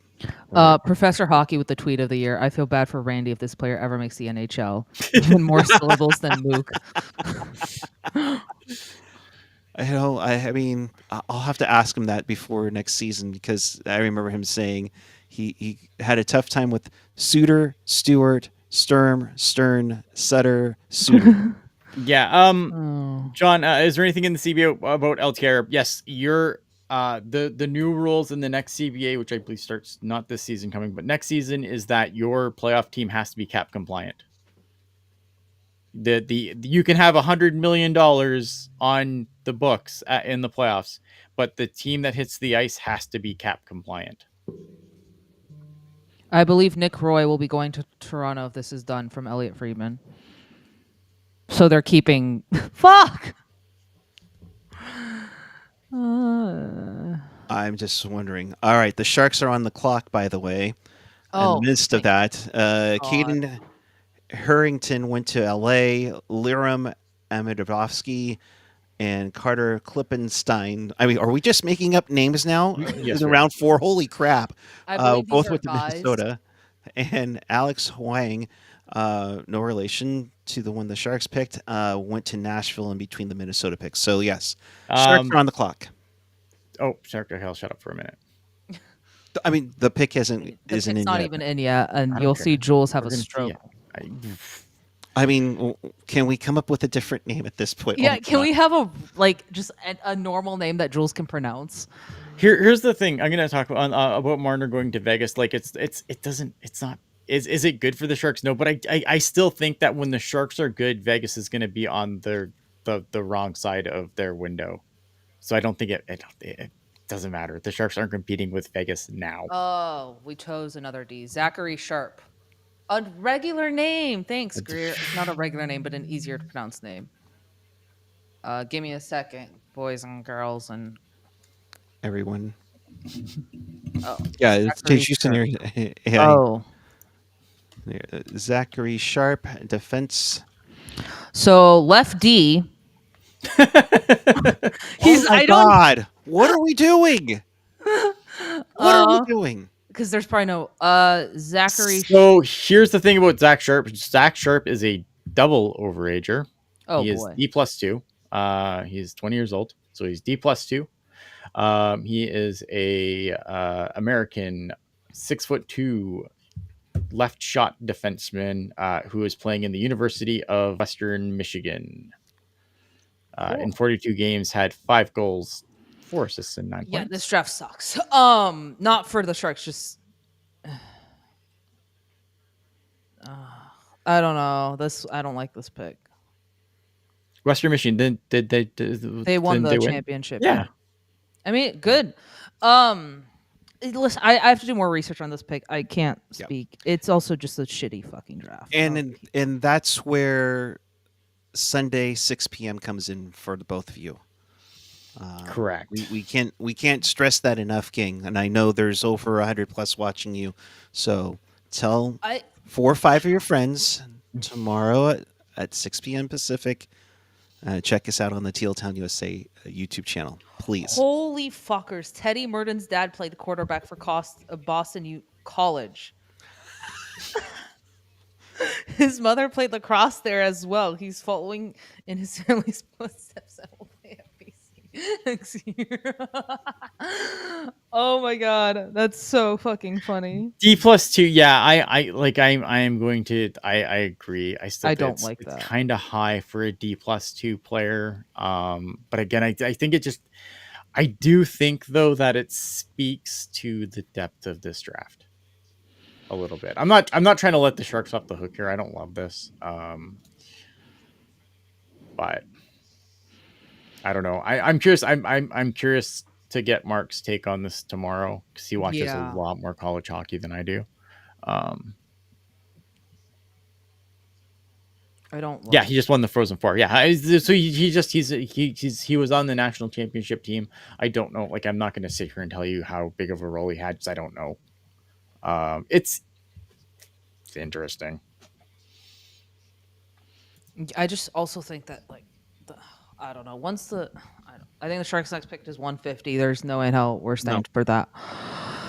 We'll have more consensus thought tomorrow. This draft, Loki, also this draft class is not wonderful. Does it change your B+ status? Yeah, I think I'd have to do. I think it's a B. I think it's sliding a little bit. I think given, I don't know. It's somewhere in that range. It's a B plus, somewhere in there for me right now. Obviously I'd like more time to think about it. Yeah.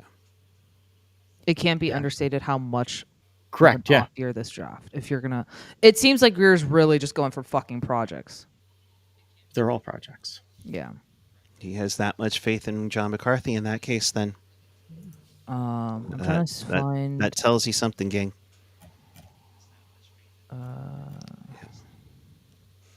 Where is it? Okay, I do have to hop off here in a second, but Yeah. I'll say kudos to Toronto if they can get something for Nick Waugh is a part of the Marner trade. I want to see what this Marner trade is. Yeah. I'm staying on until the Marner trade. No. So Jules, you can log off. Ian, you logged in. Yeah, you're regularly. I'm in charge. It's fine. Okay, because I just I'm got not an on there. audio message from Kevin. Kevin, is this okay to be played on? He just Neutron. I don't know what's happening. Anyways, Sharks got 2 days without Vlasic, then immediately drafts gazillion lefty. I really like the Ravensburg pick. I do, yeah. So the Pagnota tweet, take that as you will. There's even talk all week over Marner in Vegas with the Knights looking to moving out a roster player in Nicholas Waugh, and the likelihood that Petrangelo's season is over. Some unconfirmed chatter of a 4x12 range type deal for Marner if he ends up there. I'm fascinated to see where this goes. I wonder how close it is to be done.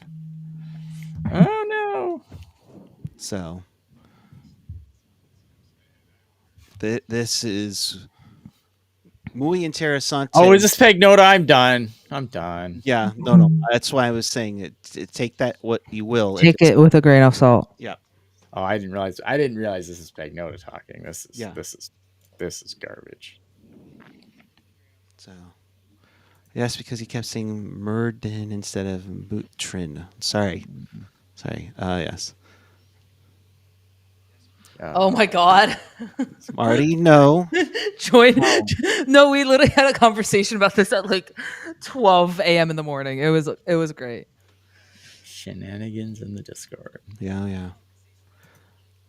Hey, Crafty Koala, can we skip Scummer and just go straight to October? I'm melting. Crafty, I don't know where you're at, but I am too, which is why Jules got her wish today, even without the super chats. So,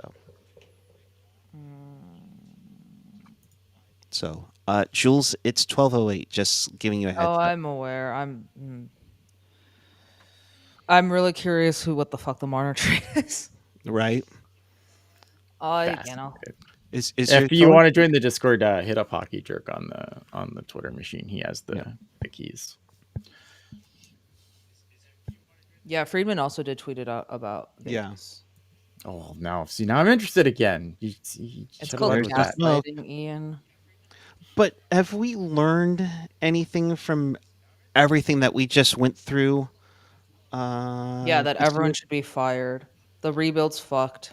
There it is. Everyone should be fired. Well, no. What I'm saying is that to not overly trust some of these insiders or guys who have information. Yeah. I think if a guy like Elliot Friedman says it, there's something to it. Right. Whereas David Pagnota has like the hit rate of like I don't even know baseball. So whatever's the level below. The Mendoza line 200. And then the level below that's where Pagnota's hit rate is. Yeah. I low-key feel that Greer's just like taking a dartboard and just saying, fuck the board. I'm just going to throw a darts and we'll see if we can swing big on something. I don't know. Do the Sharks? Why do they pick? Oh, 150. I'm not waiting for that. No, that's at 150. All right, folks. It was a pleasure. Jules is gonna go home. Because we'll be back on tomorrow at Yes. 7. The Six. puck guy. You You guys fucking I'm so tired of everyone being like, you know what? I'm just gonna make up my own time, and that's what's gonna happen. Listen. 6. I just 9 just for 9. Ian. Fuck off. 9 Eastern. Correct. 9 Eastern. Yeah. Yeah, there you go. 9 Eastern. You are correct. Oh my The gosh. draft board might be how Zach Sharp was selected. Dartboard. Yes. Yeah. The dartboard. Oh, Ryan Miller's back in the league. He Yep. went to Pittsburgh at 130. That's good. I like it. We say good luck to Ryan Miller and thank you for your services as a goaltending consultant for the Sharks. Good for him. Drafted the right age of. Well, Pittsburgh needed a goalie. I mean, It's true. no, it's a center. He is a Similar center. name going to Pittsburgh. So Ryan Miller, the center. I think if you're going to go back into the NHL as an older gentleman, goalie's probably not the way to do it. Probably center's a better way to do it. So yeah. Congratulations, Ryan Miller. All right, lovely people. I'm out. I will see you all at 6 tomorrow. Sharks draft is. It's fine. It's not one of my favorite draft classes so far. No, but definitely not one of my. It's not as good as last year, but last year's hard to beat. Last year's draft was better. Last year's draft was better. There was a lot more depth. Who else has a name we can pronounce? Pickham, Greer, maybe. right. Who else's name sounds? Also, if we can just pick a right D, that'd be greatly appreciated at this point. What's Ryan Miller from the Sioux? That's great. Okay, but I'll see you all tomorrow. I gotta get home. All right. Jules is tired. Bye, Get home guys. safe, my dear. Bye. All right. So come on, Vegas, just get it over with. Yeah, I just want to Seriously. see what the shirt is. And then we can clip it and make all the little shorts. And yeah. This is definitely one of the drafts of all time. Yeah, that's how I feel about it too. It's definitely one of the drafts of all time. Yeah, it is. It's definitely is. that. We got Misa number 1. Yeah, look at man. I mean, at the end of the day, right? Like it's what you do at the top of the draft that's usually the most important. I think the Sharks hit the top of the draft out of the park. Yeah, this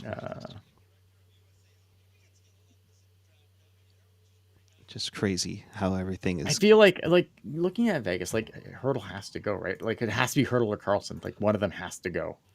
Yeah, let me go look on Puckpedia here because I mean, how big is Petrangelo's deal, and especially if you're going 12 million right now. Vegas has 5.6 mil of cap space Right. going in. Now Pietrangelo makes 8.8 a year. So if you LTIR There's that, 13. yeah. And so I guess they decided, hey, I'll take the year off. I mean, you can do it that way, and then you don't have to move Hurdle. You're just going to be very tight Yes, you against do. the cap. Well, you have to still fill it like the bottom of your lineup, right? Like you need some flexibility there. So, do you see like a guy like I don't know? It has to. You have to move Carlson or Hurdle.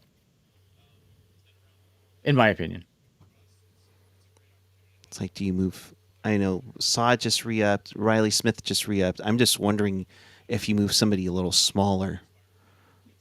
Yeah, I just think you need more flexibility.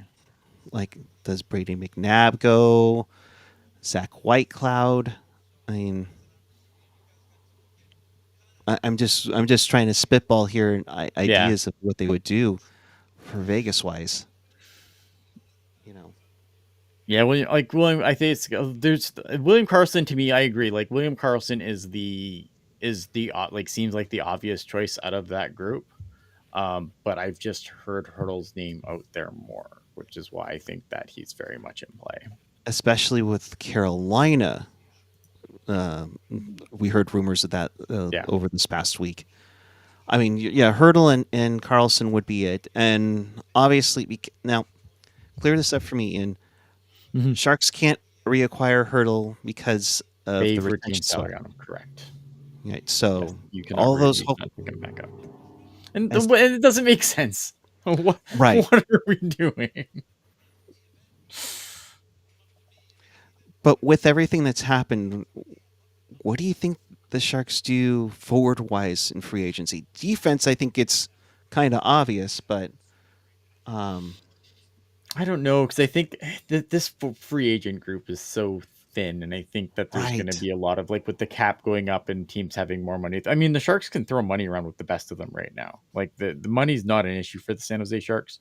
The problem is that guys generally want to win, and the Sharks are on the path to competitiveness, but they're not there now. Right. So unless you can sell a guy, be like, hey, look at, we can give you this money, and in X years we think we're X years away from being a playoff team. Maybe you can get a guy to sign. But I still think, like, with the cap not being flat anymore, I think you got a situation where having a ton of cap space doesn't just mean victory anymore. Like, guys are Right. gonna weigh winning in situations like that. Mm-hmm.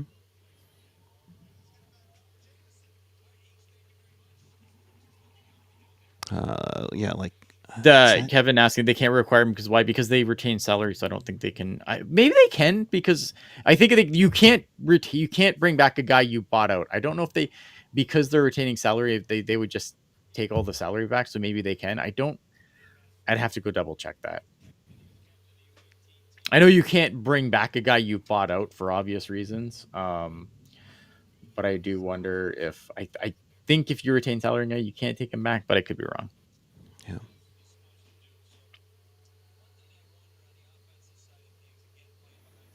Yeah, and it's true. It is a domino effect situation, right? If you can get one good player to sign along with young talent, then it improves. It's all jobs others. Look at the Rangers, right? The Rangers go and bring in what the fuck's his name? Why am I having this day? This is how mush my brain is. Because you weren't expected to be on here. That's true. Who did the Rangers bring in? Oh my god! Somebody save me from myself. Oh, Mike Sullivan? No, the player. The coach was? Then they signed him as a free agent when things were not good. Oh, Panarin. Panarin, thank you. Thank God, Jesus Christ, Ian. Yeah, they signed Artemi Panarin, right? And then they kind of things kind of fell in after that, right?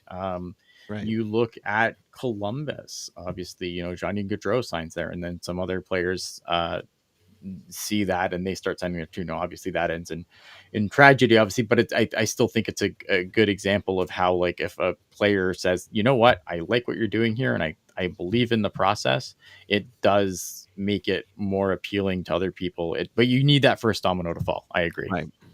Right. So we are currently at pick. So if you retain salary, you can't take them back for 1 year, which is that sounds like the rule. So they I guess they could go and reacquire Tomas Hertl, but why? Aside from it's Tomas Hertl, and we love Tomas Hertl, but I mean, maybe you try to, just because you need to get under the cap. I mean, that Gaudreau went there first, and then Monahan followed him. I thought that was a big reason why Monahan signed there, was because of Johnny Gaudreau. Oh yes, big time. Yeah.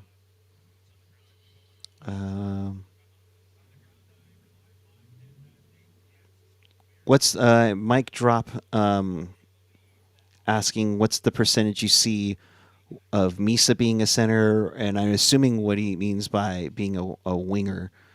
Where would you put that range? I Within the next think 5 that years? Michael Misa is probably more likely to be a center than Will Smith at this point, but I wouldn't. But it could go completely the other way, and that would be fine. As far as like putting a percentage on it, I don't know. I feel like, 75-25. Like, I feel 75% that Michael Misa is a center over, whereas Will Smith, I could go either way at this point. I could go maybe 60-40. 60 is not, 40 he is. Mm-hmm.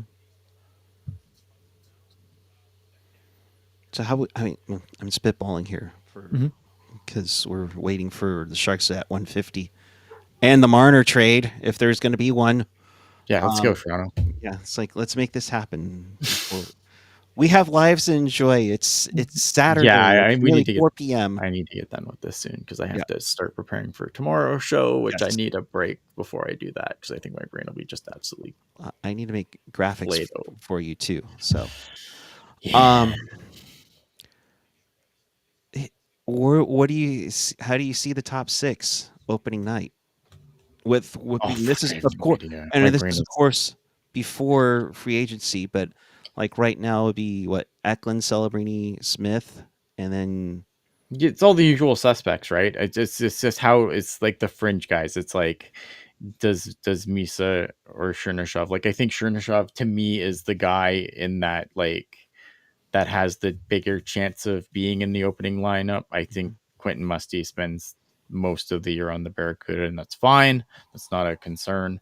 I think Chernyshov, it could be that guy that comes up. But again, if you sign Michael Misa and you give him a chance to go, like that probably bumps Chernyshov down to the Barracuda for a significant amount of time, right? Because again, they have forward signed, but like you still have to like. Let me look at the forward group here as I yeah.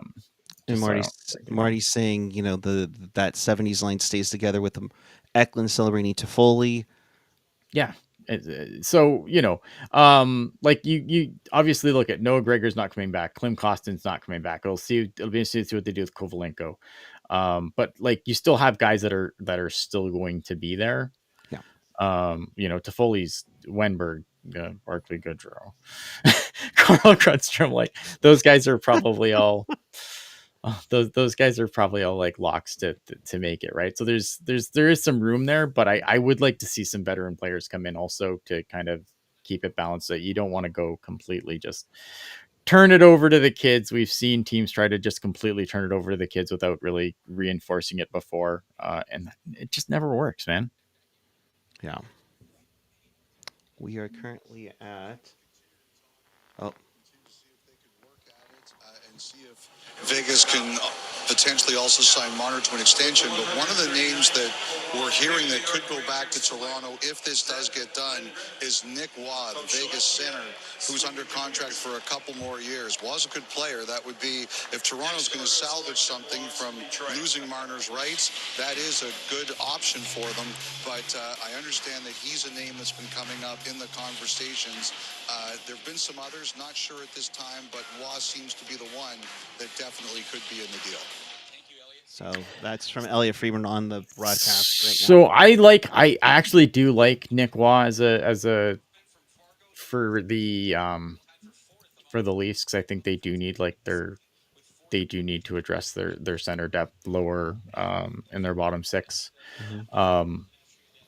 Nick Waugh's interesting. Yeah, Nick Waugh's an interesting pick for them there. I don't hate that. Yep. So we are about 10 picks away from 150. And I'm probably gonna. Yeah, and then I think we'll. Well, you have the keys right now, so you would shut this bad boy down. I'm disheartened that we won't take a run at someone like Ehlers to help build out our top 6. I don't think it's.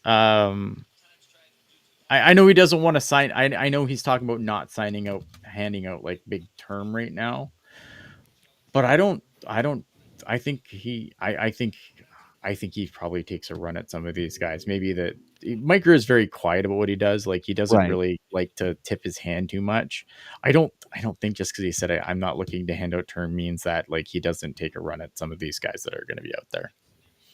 But definitely, we heard the opposite from Mitch Marner over the weekend, including from Elliot Friedman and company, where he said, "Oh, maybe I'll take a 3 or 4 year deal or 2 year deal." Sure. Now we're hearing it's 8 for Vegas. Well, I mean, I think. Well, I look at hockey players are dumb. No, they are, because really the most injuries that you get in hockey are recoverable, right? Right. Now there are exceptions to the rule where guys have gotten hurt, and thank God they signed that, super max term deal and they got taken care of for it. But most of these guys, like even if they get hurt, they're recoverable injuries, and it doesn't really. We've seen guys get paid after some pretty gnarly injuries where you think, oh, they can't give them that much because of the injury history or whatever, and then they get paid, right? If I was an NHL player, man, I would sign short term. Why? Because with the cap going up, you're just going to keep ringing the bell at a higher amount. Yep. I think they're dumb for not doing it. Yeah. And the 8th year is enticing, right? Like look, and again, this is the last summer of 8-year deals. Maybe the last summer, maybe the second last. I don't know when the new CBA officially kicks in. Maybe it kicks in September. So maybe I think it's this coming season is the last year of the current CBA, and then we go into if it starts in September and you get another July 1st before it kicks in. You see what I'm saying? Ooh, I get you. No, that might be something. So maybe there's another summer of 8-year deals left, but so we'll see. I mean, it depends on when the CBA kicks in, right? So, but yeah, I mean, if you look at this is going to be one of the last, maybe the last opportunity, but at least one of the last opportunities to get that 8-year. To get that 8th year. And hockey players, they've shown time and time again that they would rather the long-term stability over short-term monetary gain. Yeah. So they are in commercial, which is great. So this is probably where everybody starts running up to the podium and select so-and-so. Yeah, so July 1st is the start of the new fiscal year for the league, but the thing is that the CBA is supposed to expire September 15th. Yes. And so if you would assume that, like, unless there's a memorandum of understanding that things are going to start before that, I would assume that's when the new CBA starts. But yeah, September 2026. So you could have another summer unless there's something in the CBA that says that these rules are going to be retroactive to this free agency period. Right. I don't know. I haven't seen. No one has seen the. We've all kind of seen snippets of this, but it's not ratified yet. They haven't signed the papers aren't signed yet, so we're getting snippets of what's in it, but we haven't seen the document yet. Yep.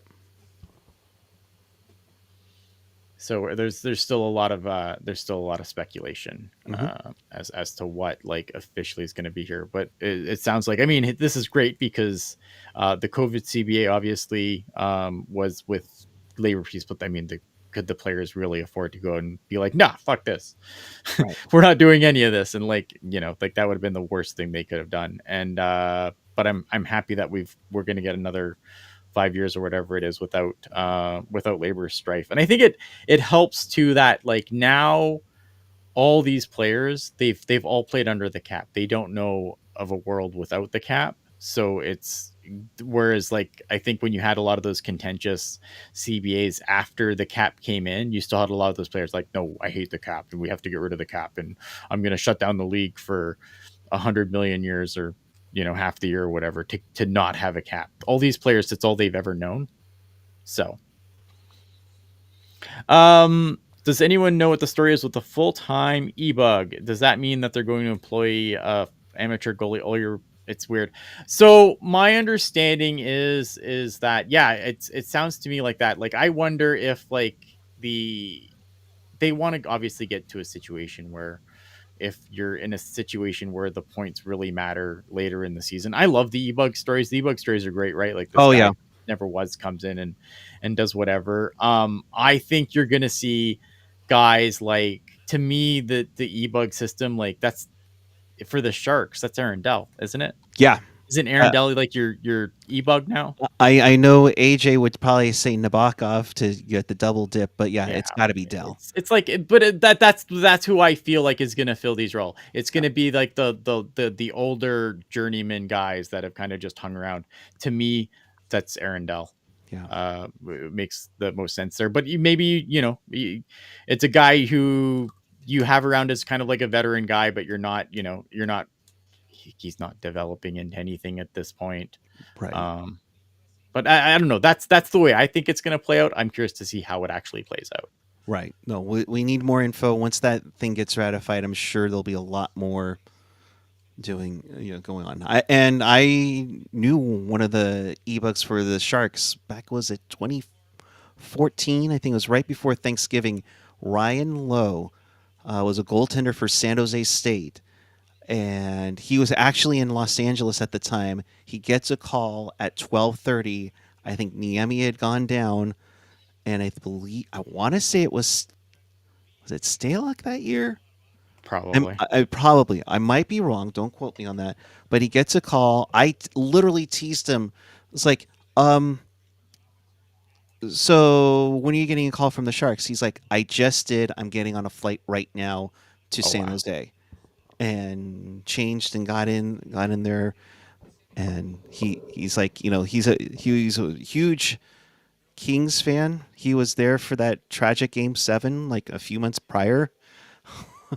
And now he's suiting up for in Teal, so that's crazy. So Mentioned yesterday, it has not been a written CBA since 2013. interesting. I mean, the COVID CBA was an interesting one, right? Because obviously it was a completely unprecedented situation. I mean, it had to go on paper at some point, though. I mean, you can read it; it's online. The Sharks are now on the clock at pick number 150. We have Ati Yoki went to Dallas at 146. Mikhail Fyodorov went to St. Louis at 147. Quinn Bouchane went to Pittsburgh at 148, a defenseman. And Ottawa just selected Dmitry Isayev at 149. So the Sharks, this is their, for now, second to last pick in this draft. Oh, just okay. It was an MOU. That makes sense. Yeah, memorandum of understanding. Yeah, all right. So waiting to hear from those in the building. That would probably be the first indication of who we get. But then again, yeah, I think after this we are gonna cut it short. And I do appreciate everyone who hung out with us all this time. I mean, I hope this was good. Yeah, it's uncharted territory. I mean, still, we've never done this before on the second day. Because again, like when they said they're gonna do this, I did, and Jules is not lying. I came into this jam like this is a terrible idea. Just and my point was just because like it's gonna get to the point now where we're drafting players where like we don't really know anything. Like the first one's good because like you kind of know all the names and you've seen the names and you've kind of seen the hype and whatever. But once you get like into this point in the draft, man, it's like they drafted this guy. He plays in, Kazakhstan. And that's that. Like, right. So waiting any moment now for that last pick. They're stalling, which of course, come on, Mike. Come on, Mike.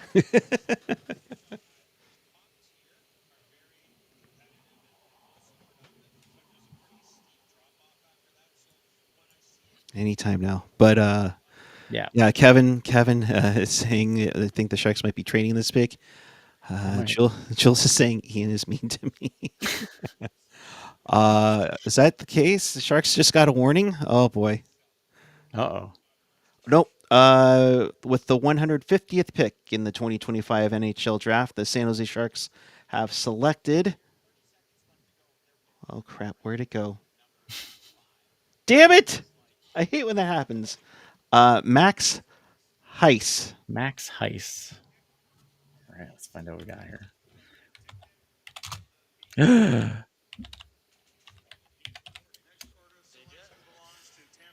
How dare they? Max Heis is a player from the Western Hockey League. He is a D+1 player. He plays for the he played for the Prince Albert Raiders. He's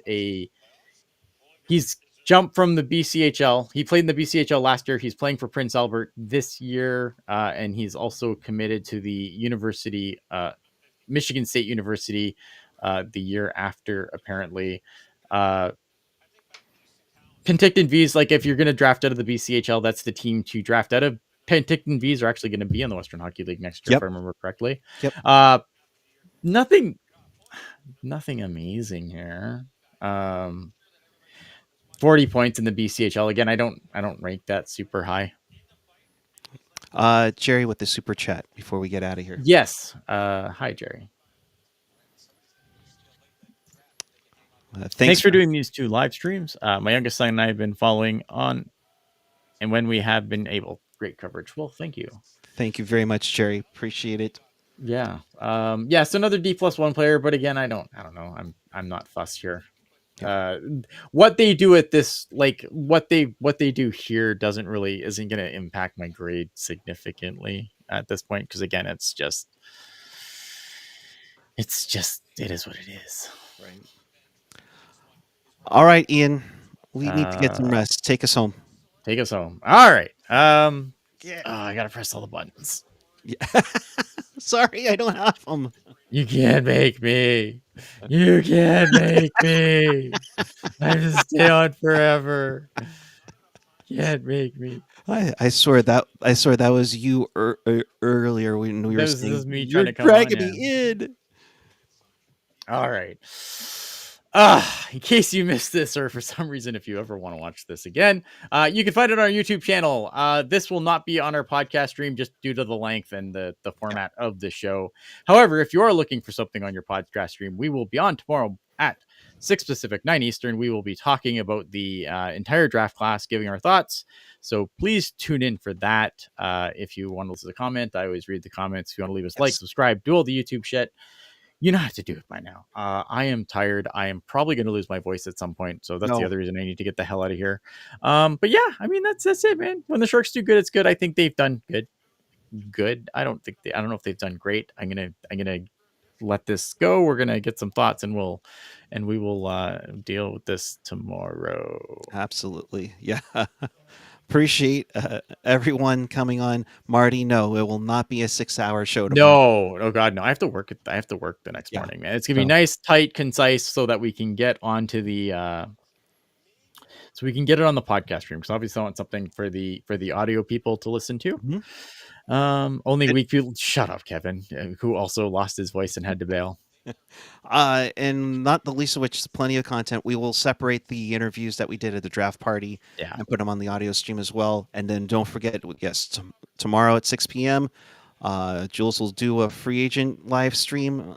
So there'll be a bunch of us coming in and out for that. I'm going to say that's a terrible idea too, just because why not? And it'll be a smashing success. Absolutely. And then I believe Jules and AJ will be at the prospect scrimmage.